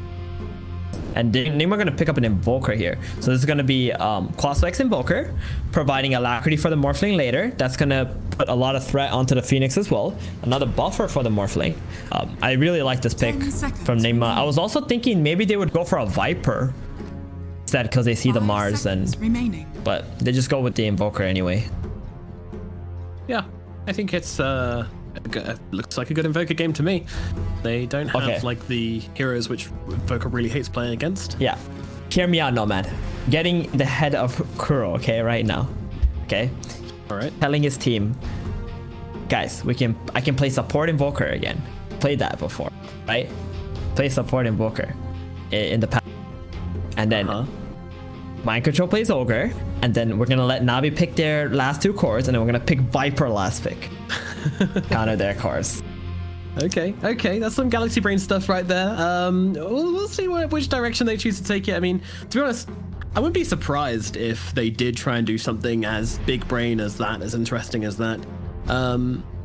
You know, it's Nigma. If they see the opportunity, they might go for it. But you know, it's all about if it's right, if it's the right play.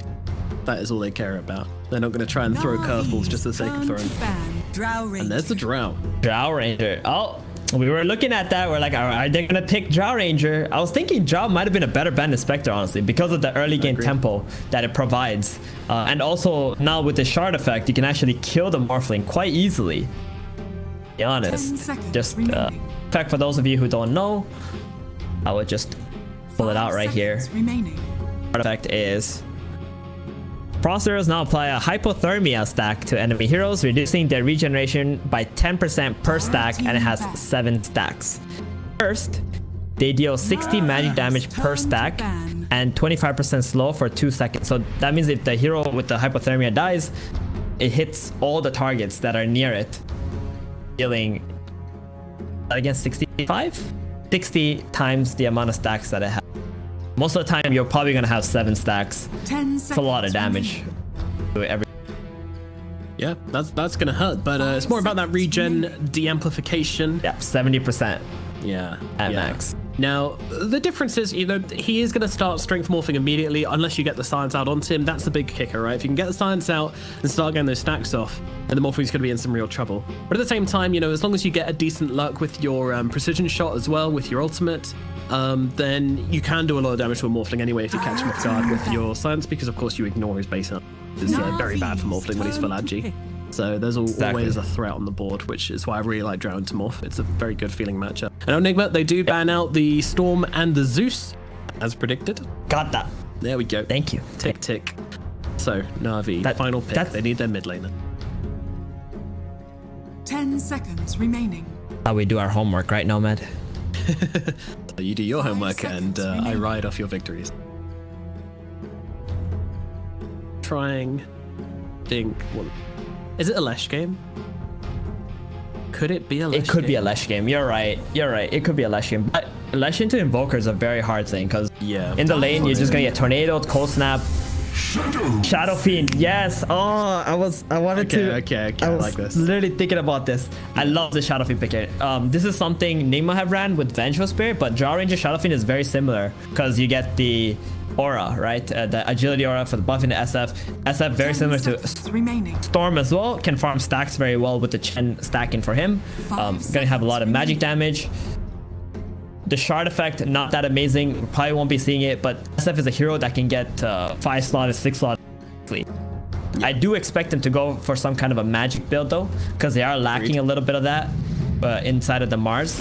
I speak for the The ulti from SF, Requiem. Ooh. NP. All right, who's going where then?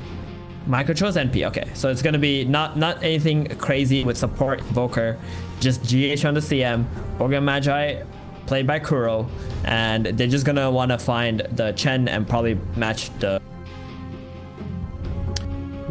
Crystal Maiden, GH. That's what I wanted to see this game. I'm pretty excited about this. But the Iceberg too. SF, I mean, this is one of his classic heroes. You know, he's a CIS player, right, guys? He plays Shadow Fiend to a very good standard. You can always trust that a CIS player will be able to do that.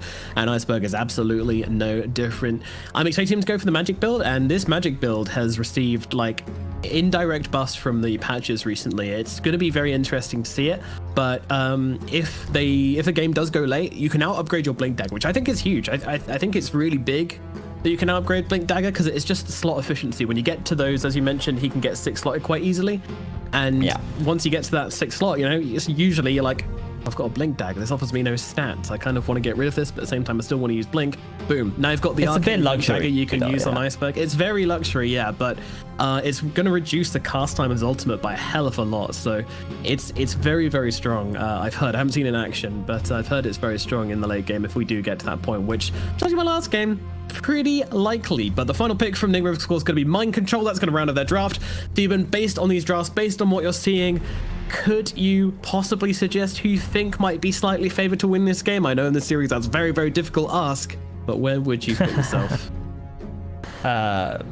Maybe we should leave that to the viewers, Nomad, as to, because I think this draft is very 50-50, maybe like a 1% edge for the one or the other. I just want to see if Nature's Prophet can TP mid and get a few kills on the Shadow Fiend. If that were to happen, I think Nigma are looking golden. Because when that Shadow Fiend dies a couple of times, it's going to have a very hard time battling up against this Ogre Magi, Morphling, like all the disables and the burst damage that can come out. But Navi though, they have that lineup that can win in like 20 minutes.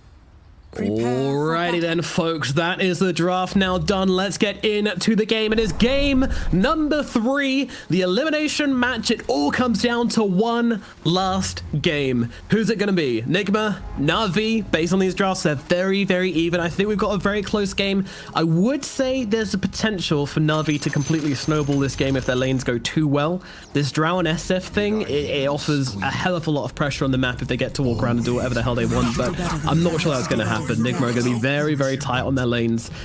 All I know is that it's going to be a good game, so let's get into it. Game number 3 as we start things off. Nigma, they're using their treants to scout forwards for them here and see if they can catch anybody off using this cover of the darkness at nighttime. Gonna be so much harder for Nigma to see where the Chen is. You get to see him paired up because of this nighttime. The early words are already coming out from Navi. 2 of them. Both planted. Oh, you know what's going to be pretty cool? What's that? I wonder if General is going to go for the Orb of Corrosion. It costs 800 gold. It combines the orbs and a fluffy hat, so you get a little bit of HP as well from it. Could be possible. That's a hero that can utilize it. He didn't get it in the previous game, but I think this is an item that we might see for some position 4 heroes. Yeah, 0 fluffy hats so far has me very, very disappointed. I want to see some hats. Fluffy hatters. Fluffy hat gang. Fluffy hat fan club, let's go. Maybe we get to finally see one and get our lovely hats on. But this mid lane is going to be quite interesting. It's Invoker versus Iceberg, Shadow Fiend, 2 classic matchups, and 2 classic players playing them as well. Who's going to come out? I'm not sure. There's also 3 heroes starting out bottom. They want to see where the Chen is, and then CM is going to TP to the lane where the Chen is if needed. Phoenix is bottom, so look to TP top. And on the side of Miracle top lane, he actually blocked a lot so he can try and get level 2 right away. He did not allow him to do that. On a fly, he might just lose his life here. The right clicks come through and they bring him down. That'll be a first blood straight off the bat. Nigma catch him out and they get the kill on to the Phoenix. Yeah, it looks like Kuro is just going to TP top. CM completely out of mana after getting that first blood onto the Phoenix. Will not be a lot of help to the Morphling. That's a pretty good start for Nigma, just like that. It was Nature's Prophet, Mind Control, also gained that kill, so it's going to get a lot of early game stats coming out. Wraith Band, that's his choice. Interesting. Wants the extra damage, wants the extra stats in the lane just to try and bully D-Tune as much as physically possible. Very clear aim. Meanwhile, mid lane, we're getting pretty low to the raises of Iceberg, but Iceberg out of mana, so can't finish the job. Just a bit of harassment, just giving his pickle a bit of a tickle. Nothing more than that. Yeah, actually, SF got pretty significant buff, not because of Shard, but because of his level 1 raise, only costing 75 mana. Previously costing 90 mana. Quite significant, as Shadow Fiend level 1 needs to spam a lot of raises just to get to that level 2 without getting too many creeps denied. That's going to be a pretty critical difference, actually, when it comes to just these early laning phases and trying to get a couple of creeps in pre-Necromastery right-click damage. Yeah, that's going to be happy about that. Meanwhile, down the bottom lane, a bit of harassment being thrown the way of V-Tune. He's all good, though. There's a lot of damage between these two. Nature's Prophet with these treants do a lot of work. We're expecting V-Tune to retreat to the jungle relatively early here. Oh, Phoenix doesn't have an Icarus dive, doesn't even have level 2 yet, and the body block's coming in from Mind Control. They're going to get the kill. Down goes the Phoenix again in the bottom lane. Oh dear, V-Tune left alone once more. Meanwhile, up at top, Kuro being pretty followed here as Miracle jumps on through, kills off the creep. Just wants to get rid of Roger's little annoying harpy. But it's taking a lot of damage from General in the process as well. Just trading some spells, trading some hits. Nothing really happening up here in the top lane. Yeah, Miracle is so happy in this lane. He's level 3. He's got still a decent amount of sustain. Lane enemy is a Chen that can't really have a lot of kill threat onto Morphling. General is the one who's being pressured up at the moment. He does pretty good denies because of the first wave. The lane's only going to get harder for him.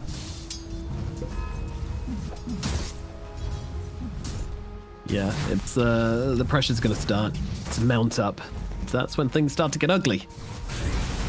Luckily, I mean, there's a lot of jungling potential on both teams. Like, both teams are going to be able to jungle very happily from like level 4 onwards, pretty much. So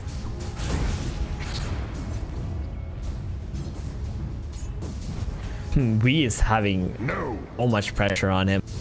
Constantly low HP, but so is Iceberg. You know, Iceberg has an empty bottle now.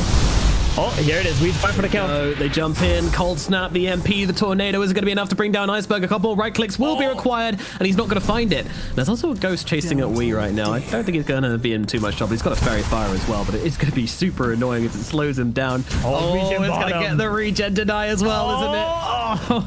Oh, no. We are so mad. He's just like, oh, god damn. That was huge. That regen.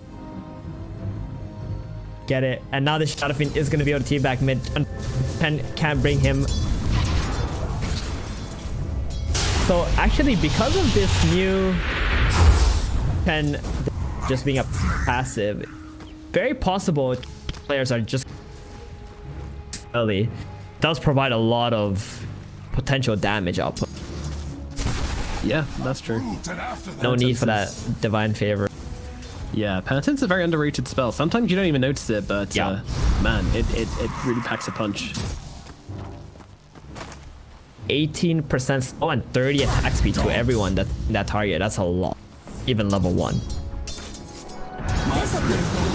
These heroes which just like to sit on the front line or be a bit more aggressive, and then everyone's got to rethink when there's a Chen in the game as Wee goes down in the middle lane solo to Iceberg. And gets caught out. Yep. Invoker. Top lane, they're going to get the kill onto Kuro. General's going to go down in response though, as Miracle gets himself in and gets himself the kill. Pretty good trade, I would say, from Nigma, especially as Miracle gets all that lovely, lovely solo XP. Definitely. The big concern though is Iceberg getting that solo kill onto the Invoker. Now level 6.5, 1 level ahead of Wee at the moment. I mean, that's what happens when the enemy hero goes back to base, heals up, and you don't get your regen. He was just sitting there with like 300 HP, getting pressured. Mind Control taking some hits here from Always Wanna Fly as he just sits on top of him with these Fire Spirits, and Mind Control's going to peace out, TP back to base, and then teleport back in with the teleportation. Are fortified. Got that power treads. So, B-Tune surprisingly doing very well in this lane, although Always Wanna Fly died twice. Left him all by himself. Yeah, he hasn't had a bad time at all. This Drow's able to just kind of sit Mid lane. In Mind again, Control. onto Iceberg. Can they finish the job? In comes Mind Control with the dust, with the trees. There's enough damage though. Iceberg is going to get away on 30 HP. They can't finish the job. He gets himself out. Meanwhile, Kuro dies up in the top lane. Fly sticking around for rather a long time here, and now the tree's off cooldown once again. Their attack speed very slowed by the Fire Spirits. Is it going to make a difference? No, it's not, as a Cold Snap comes through, and they will at least be able to kill off the Phoenix. A consolation prize, but not who they wanted at all. Definitely, that was a big kill onto Iceberg. He's level 7. Always Wanna Fly coming in clutch with that dive, just slowing down the Invoker and the Nature's Prophet. He died because he had to use a dive, right, to save Icebergs. Still, very good play from Always Wanna Fly. Very much worth it. Every time Iceberg comes back to this middle lane, Wee is just constantly spamming out the MP onto him. Just wants to try and take away his mana, stop him being able to jungle as easily. That's his purpose. Meanwhile, bottom. First item. Tune. Uh-oh. He's getting wrapped around upon. Going for the TP out. It has been pinged though. Kuro finds him, drops down the Fire Blast, and now V-Tune is in a whole world of hurt. No one coming to help out this Drow Ranger. V-Tune is just going to get run down as the Frostbite comes through. Desperately goes for a last hit. Won't even take the range creep. And that is V-Tune dying a sad, sad death in the bottom lane. Very sad death because he doesn't have a TP anymore to come back bottom. This tower is going to be under a lot of pressure. They're already pinging this out on the side of Navi. They're like, guys, what are we going to do about this? Are we going to give this up? Yeah, Miracle top. Miracle, yeah, the Spear's going to come out. He's got the Strength Morph going, but Roger, so much attack speed with the Penitence. It is going to be enough to bring him down. Damn! Oof, 2 points of Penitence is pretty damn good. Yeah, 60 attack speed for everyone. That was a lot of damage. That was a 2,000 HP Morphling that they were just able to bring down. Beat him up. Yeah, this Penitence build. I think this is the future of Chen. New meta. Future, and he has a medallion too. You get here first, folks. That medallion is just such a nice budget amplification. Is under attack. Run heroes down. That's certainly what we're seeing. Meanwhile, GH is going to get killed off by Iceberg. Dared to go for the power rune. And Iceberg's going to be able to claim himself that little freebie. Man, the Shadow Fiend is kind of taken off in this middle lane. They failed to gank him. Yes. He's got himself a couple of kills now as well. Iceberg is going to be very, very scary and rushing the boots of travel as well to get around the map faster. So fast. They're running up to B2. B-Tune. He's going to tank the gang for Iceberg. Iceberg, though, going to blow down the Requiem. And now with the Arena coming down as well, Nigma, they're getting wrecked. They're going to lose Miracle. And now they move into Mind Control as well. Mind Control's going to lose his life as a secondary kill. Goriki gets swooped upon by Always Wanna Fly. He will fall to the Spear of General. Wow. 3 heroes down the middle lane. A great response from Navi. Not willing to let them take down their Drow again. Oh my goodness, that Requiem the Arena. That's what we're going to be seeing a lot in this game. Nigma, they thought they were going for that unpredictable early game play with Morphling TPing middle, Nature's Prophet collapsing onto B-Tune, but that was the perfect bait target. That carry. It's beautiful. Look at Roger in the top lane. Nature's Prophet comes in and Roger's just like, what up? My boys want to say hello to you. Drops the Penitence, drops the Medallion, chases Mind Control. Mind Control's just kind of confused at this point. Roger's trying to run away. Won't get the kill, I don't think, but I say that. A spear comes through from the sidelines. General says, what's up, and takes the kill. Well, actually gives it to Roger nonetheless. SF is here too. To travel onto the Chen Creeves. Hello, Iceberg. He wants to join in this party. Kuro's going to turn around, drop down the stun. General, he's got another spear. Can he find the target? Nice dodge out from Kuro, but unfortunately he's taken too much damage from Iceberg in the process and will lose his life now. Tornado with the EMP coming out from Wii, chasing General back, zoning out these Navi heroes. But Navi, this laning phase, they're looking awfully good right now, doubling up on the kill count of Team Nigma, and also with a 2k gold advantage, and this Shadow Fiend well ahead of anybody else in the game right now. Icebergs constantly shove lanes out, help his allies if ever a fight breaks out. Mars is feeling great. Roger is level 7.5. You know, making his way towards a mech now after that medallion. You saw him. He can solo up Mind Control. No problem. He's also out leveling Mind Control at the moment. Jesus. And we know. Roger. He's ahead of the Invoker. The net worth. Yes. What? I mean, this is crazy. Like, Roger has just had such a great time. And getting that kill onto the Morphling in the top lane just gave him so much space to just farm up. And General also creating plenty of opportunities with his TP plays. The Arena. Nigma though, they need to... What do they need to Definitely. They need to do something. Like this first place we talked about at the start of the game, they had to kill Shadow Fiend with the Nature's Prophet TPing in. They missed 2 kills onto him with Weeha, the solo one, and then the NP.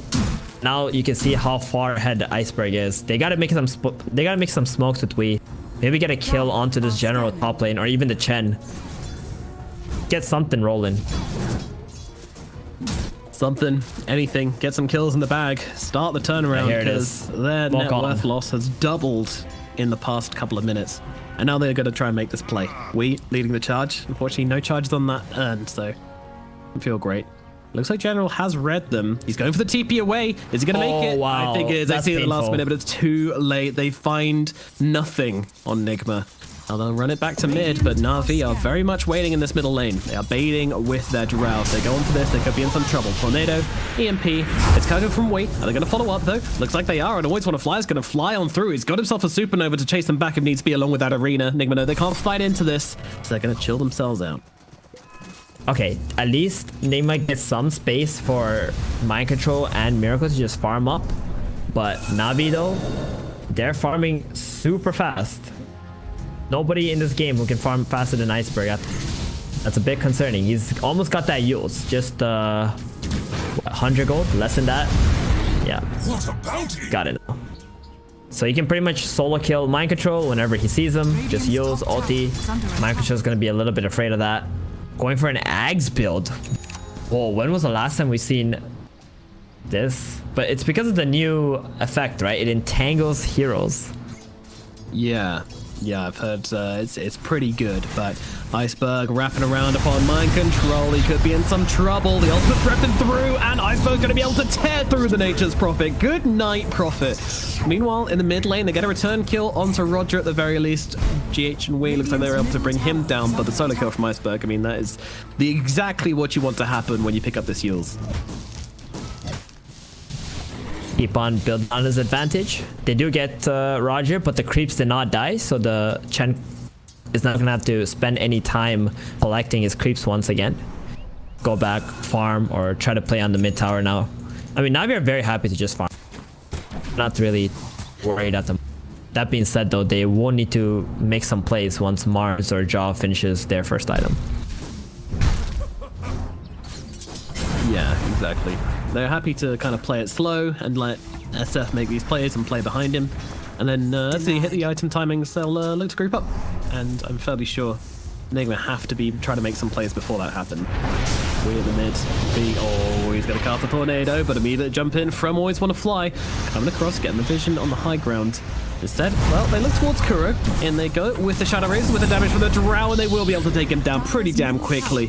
See you later, Ogre Magi. Could have been worse, but at the same time, I think they're going to lose a tower here as well. GH doing what he can to take down these creeps, but doesn't want to get too close and risk himself dying for Yules or something like that, so has to keep himself back. General is looking to snipe around the side with his Invis rune as well.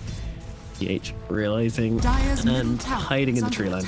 Should be okay, but this is a tower falling for Navi. They take another tower in this game, a second tier 1, and opening up the map a lot for themselves. This is going to start to feel real comfy for Miracle, as lots of heroes on both sides of the game start to ebb closer to him.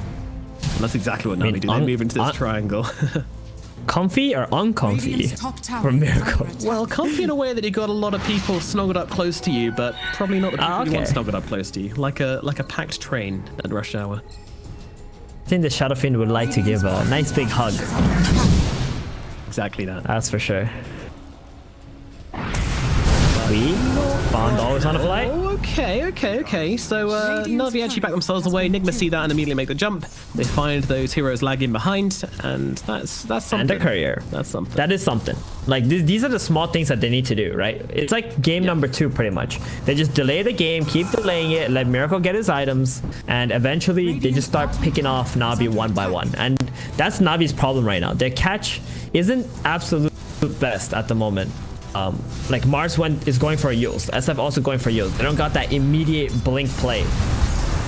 So they are able to still get these lanes out and buy enough time for Miracle get his items. Yules out onto Crystal Maiden. Arena comes down as well. General just wants to try and bring down GH for the easy freebie. Won't be able to finish the job though, as GH now turns around with a Frostbite and controls up General. The team of Navi are nowhere to be seen. They're just going to let General fall, get themselves away. That is a very interesting play. I thought that there would be some backup there. I thought someone could come in and help him, but they seem pretty scared. They're going to take the mid tower now too. Yeah, it's a big opening. Iceberg, he's trying to make a play on bottom though. That's why he's not defending mid right here. He wants to get this Yules. Instead, just TP's back mid. Ooh, jumping onto mind control here though. Wow, that is a lot of damage coming out from Iceberg and Shadow Fiend. Their auras are comboing up together beautifully and shredding poor old mind control and defending the middle tier 1 tower in the process. Left with 187 HP, not within deniable range, but still alive for Navi. That a Roshan play here? That's what it's looking like. They're gonna get the D ward too. Let's see, max penetrance into Roche with the presence of the Dark Lord at level 3. They broke it. In we go. Pew, pew, pew. Yeah, this Roshan's going pretty damn quickly. There is no chance for Nigma to respond to this one. GH is just farming nearby with his freezing field, as Roshan will fall and V-Tune picks up that Aegis. Scary stuff. Huh, V-Tune got it, not Iceberg. Iceberg has a BKB? Where did this guy get all these items from? Yules BKB 17 minutes into the game. Now he's going for the blink. Does not want to throw away his life, considering he is 8-0. Normally we see Yules into BKB, blink after the Yules, but going for that safety item first. Make sure that he doesn't die randomly while making the plays. Yep, I like it a lot. We're getting out of bottom, he's gonna get Yules. Doesn't quite see him in time. The tree just about covering his TP away. Grove Bow. Could be good for Iceberg, could be good for Drow. I imagine the Drow's gonna definitely, yeah, Drow wants that. But most definitely want. Haste. This range is quite nice now. Nigma, they've done a good job at plateauing this gold lead. I mean, the Roshan being in Navi's hands is pretty scary, as Iceberg's going to rock up this high ground. Kuro immediately stuns him. GH comes in as well, but he has got this BKB, which he can pop whenever he feels like it, as Wee comes in from the side, stuns up V-Tune, trying to bring him down. And this is just some poking once again. Oh, yeah, that was actually 2 fights happening at the same time. General actually managed to find Miracle, Yod up, pinned him to the wall without the strength morph, but there just wasn't any damage available. Shadow Fiend was on the left side. Not there to help General get that big kill onto the position 1. Yeah, V-Tune and Iceberg were busy doing other things, fighting up with some other heroes. They might be looking for Iceberg here, but this guy's got a BKB. Not an easy target to bring down in the slightest, so he's going to be I want to maybe at run least away. force it. Yeah, it'd be good, but risky. Dire's turret has been killed. Yeah, actually this... There we go. All right, We're gonna have to BKB here. Spirit Vessel. That's a lot of damage onto Iceberg. He will now pop the BKB and turns around onto the Evoker. Ulti gets popped. The Fear as well. Is it going to be enough damage? He actually misses one of the raises. We gets away. That is very, very fortunate for Weeha that he survives that one. A very risky play. Not only fortunate, but they forced out the Requiem now. Yep. That's 90 seconds. He doesn't have that available, and Nigma are gonna feel very happy. But Navi are still smoking. What is going on? Is this something that you want to do without your Requiem or the BKB? Radiant's top tower has fallen. I'm not sure, but It it's is a what bit they're unpredictable. doing. It is. It is a bit unpredictable, though. That is what they have going for them.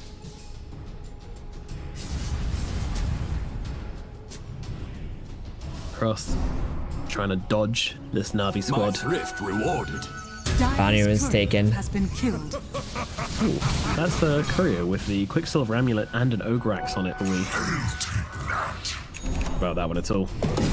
A bit of tankiness down the drain, and that neutral item he probably wanted pretty badly.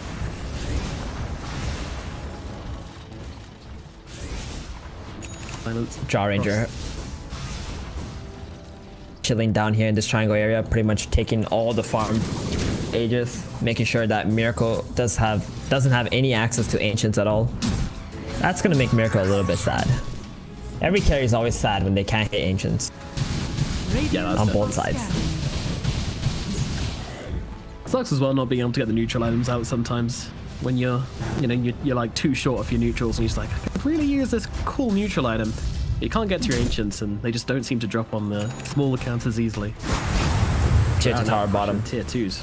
Roger gonna come in as well. That's The little creep army arrives. Are fortified. They should be able to get this tower.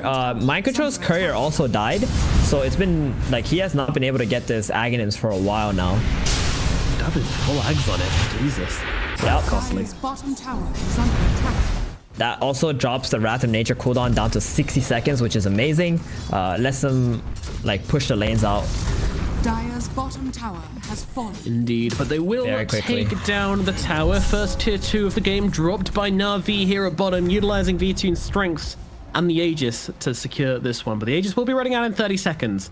Nigma, they haven't lost too much in the time this Aegis has been up. Just a single tower, I think they'll be okay with that. And now they can probably look for a counterplay, I would imagine, once they have the Aegis reclaimed. But I think Miracle wants a BKB first. Doesn't want to fall victim to the Shadow Fiend's shenanigans. Definitely not. That is the only way you're really gonna die, unless you get pinned by the Mars without getting your strength morph off. Yeah. Dire's middle tower is under attack. Guardy queued up next for Miracle. What are we expecting Iceberg to go into as his next item? I don't think he knows right now because he feels great. He's got Blink, BKB, Yos, like he has everything he really needs. He's just looking for picks at the moment. Possible Kaya Sanj or like Yasha Sanj? I don't know. Kaya seems a Shard. No, I don't think Shard is that good. No? If ever, you might just go for like Aghanims or something. But the Shard is only what 15% spell amp.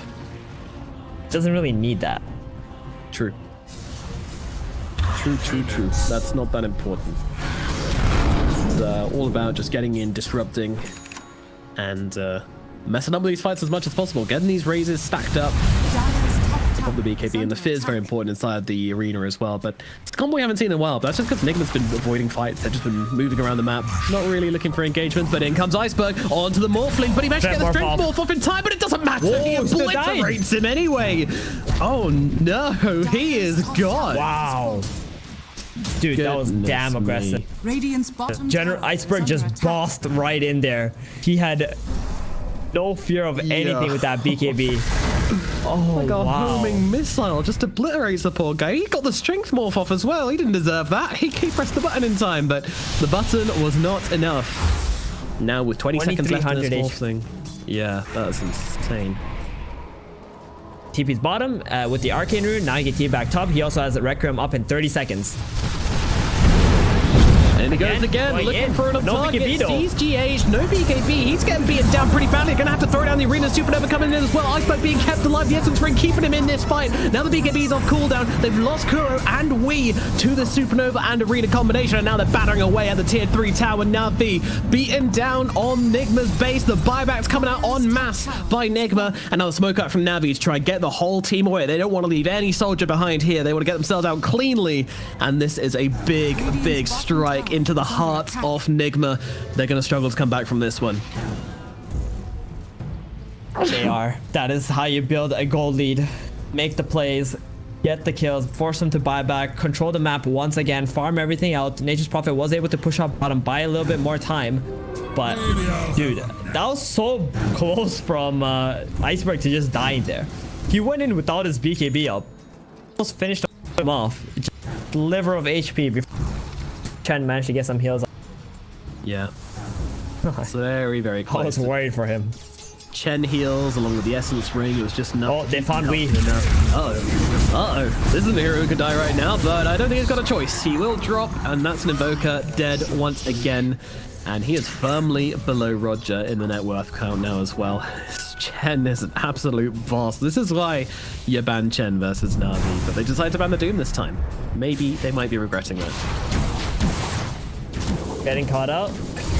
He dead. Goodbye. The Drow. And Iceberg. the SF. He has a full Hex, by the way. Oh. That's his item of choice. Get some more catch. Cool. Arena coming down in the middle lane as they try to go into the morphing. He does get off the strength morph. Doesn't have the waveform available right now, but he's just going to try and walk himself away. The BKB is available should he need to use it, but he doesn't do it in time. Another Hex comes down along with the Requiem once again, evaporating this poor puddle of water. Miracle falls once more, and Kuro's going to get surrounded by Navi heroes. They are snowballing the hell out of this game. Nigma, is there any kind of defense they can muster here? V-Tune, he's just rocking up the high ground and hidden on the barracks. GH can't really do much about this.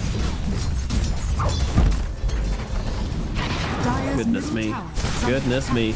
Iceberg TP's in, joins in the Drow Ranger. That Aghanim's ult from Nature's Prophet, not feeling very potent currently. Dire's top barracks are under Not attack. against this massive, bulking Shadow Fiend. He comes smashing through the Radiant base. All these auras, all these buffs, making these heroes on the side of Navi so undefeatable. 20 seconds Want till we'll some have kills Kuro right back. now. I think they still want some kills on Iceberg. He's got the blink, he's got the Hex.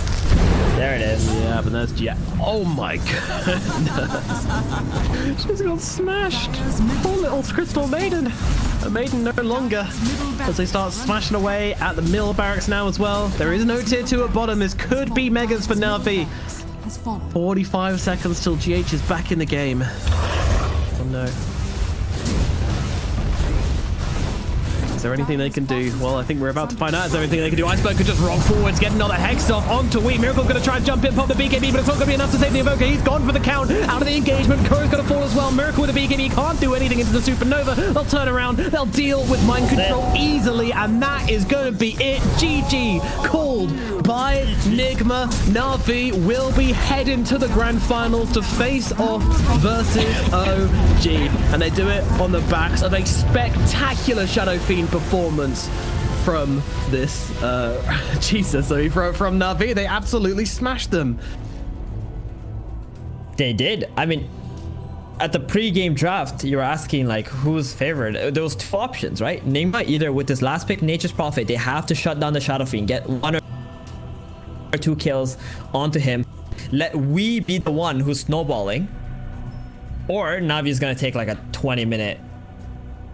That's kind of just what happened. Iceberg, he just had an amazing situation. You picked his Nature's Prophet because you don't want to pick a melee hero against Drow, but you also picked his Nature's Prophet to try to punish the Shadow Fiend, and it just didn't work out for Nigma in the end. Morphling, you know, he did his job, he farmed up, but the Shadow Fiend just absolutely rolled this man. Roger, he provided so much pressure onto these towers where allowed his team to take those. V-Tune was actually like a bait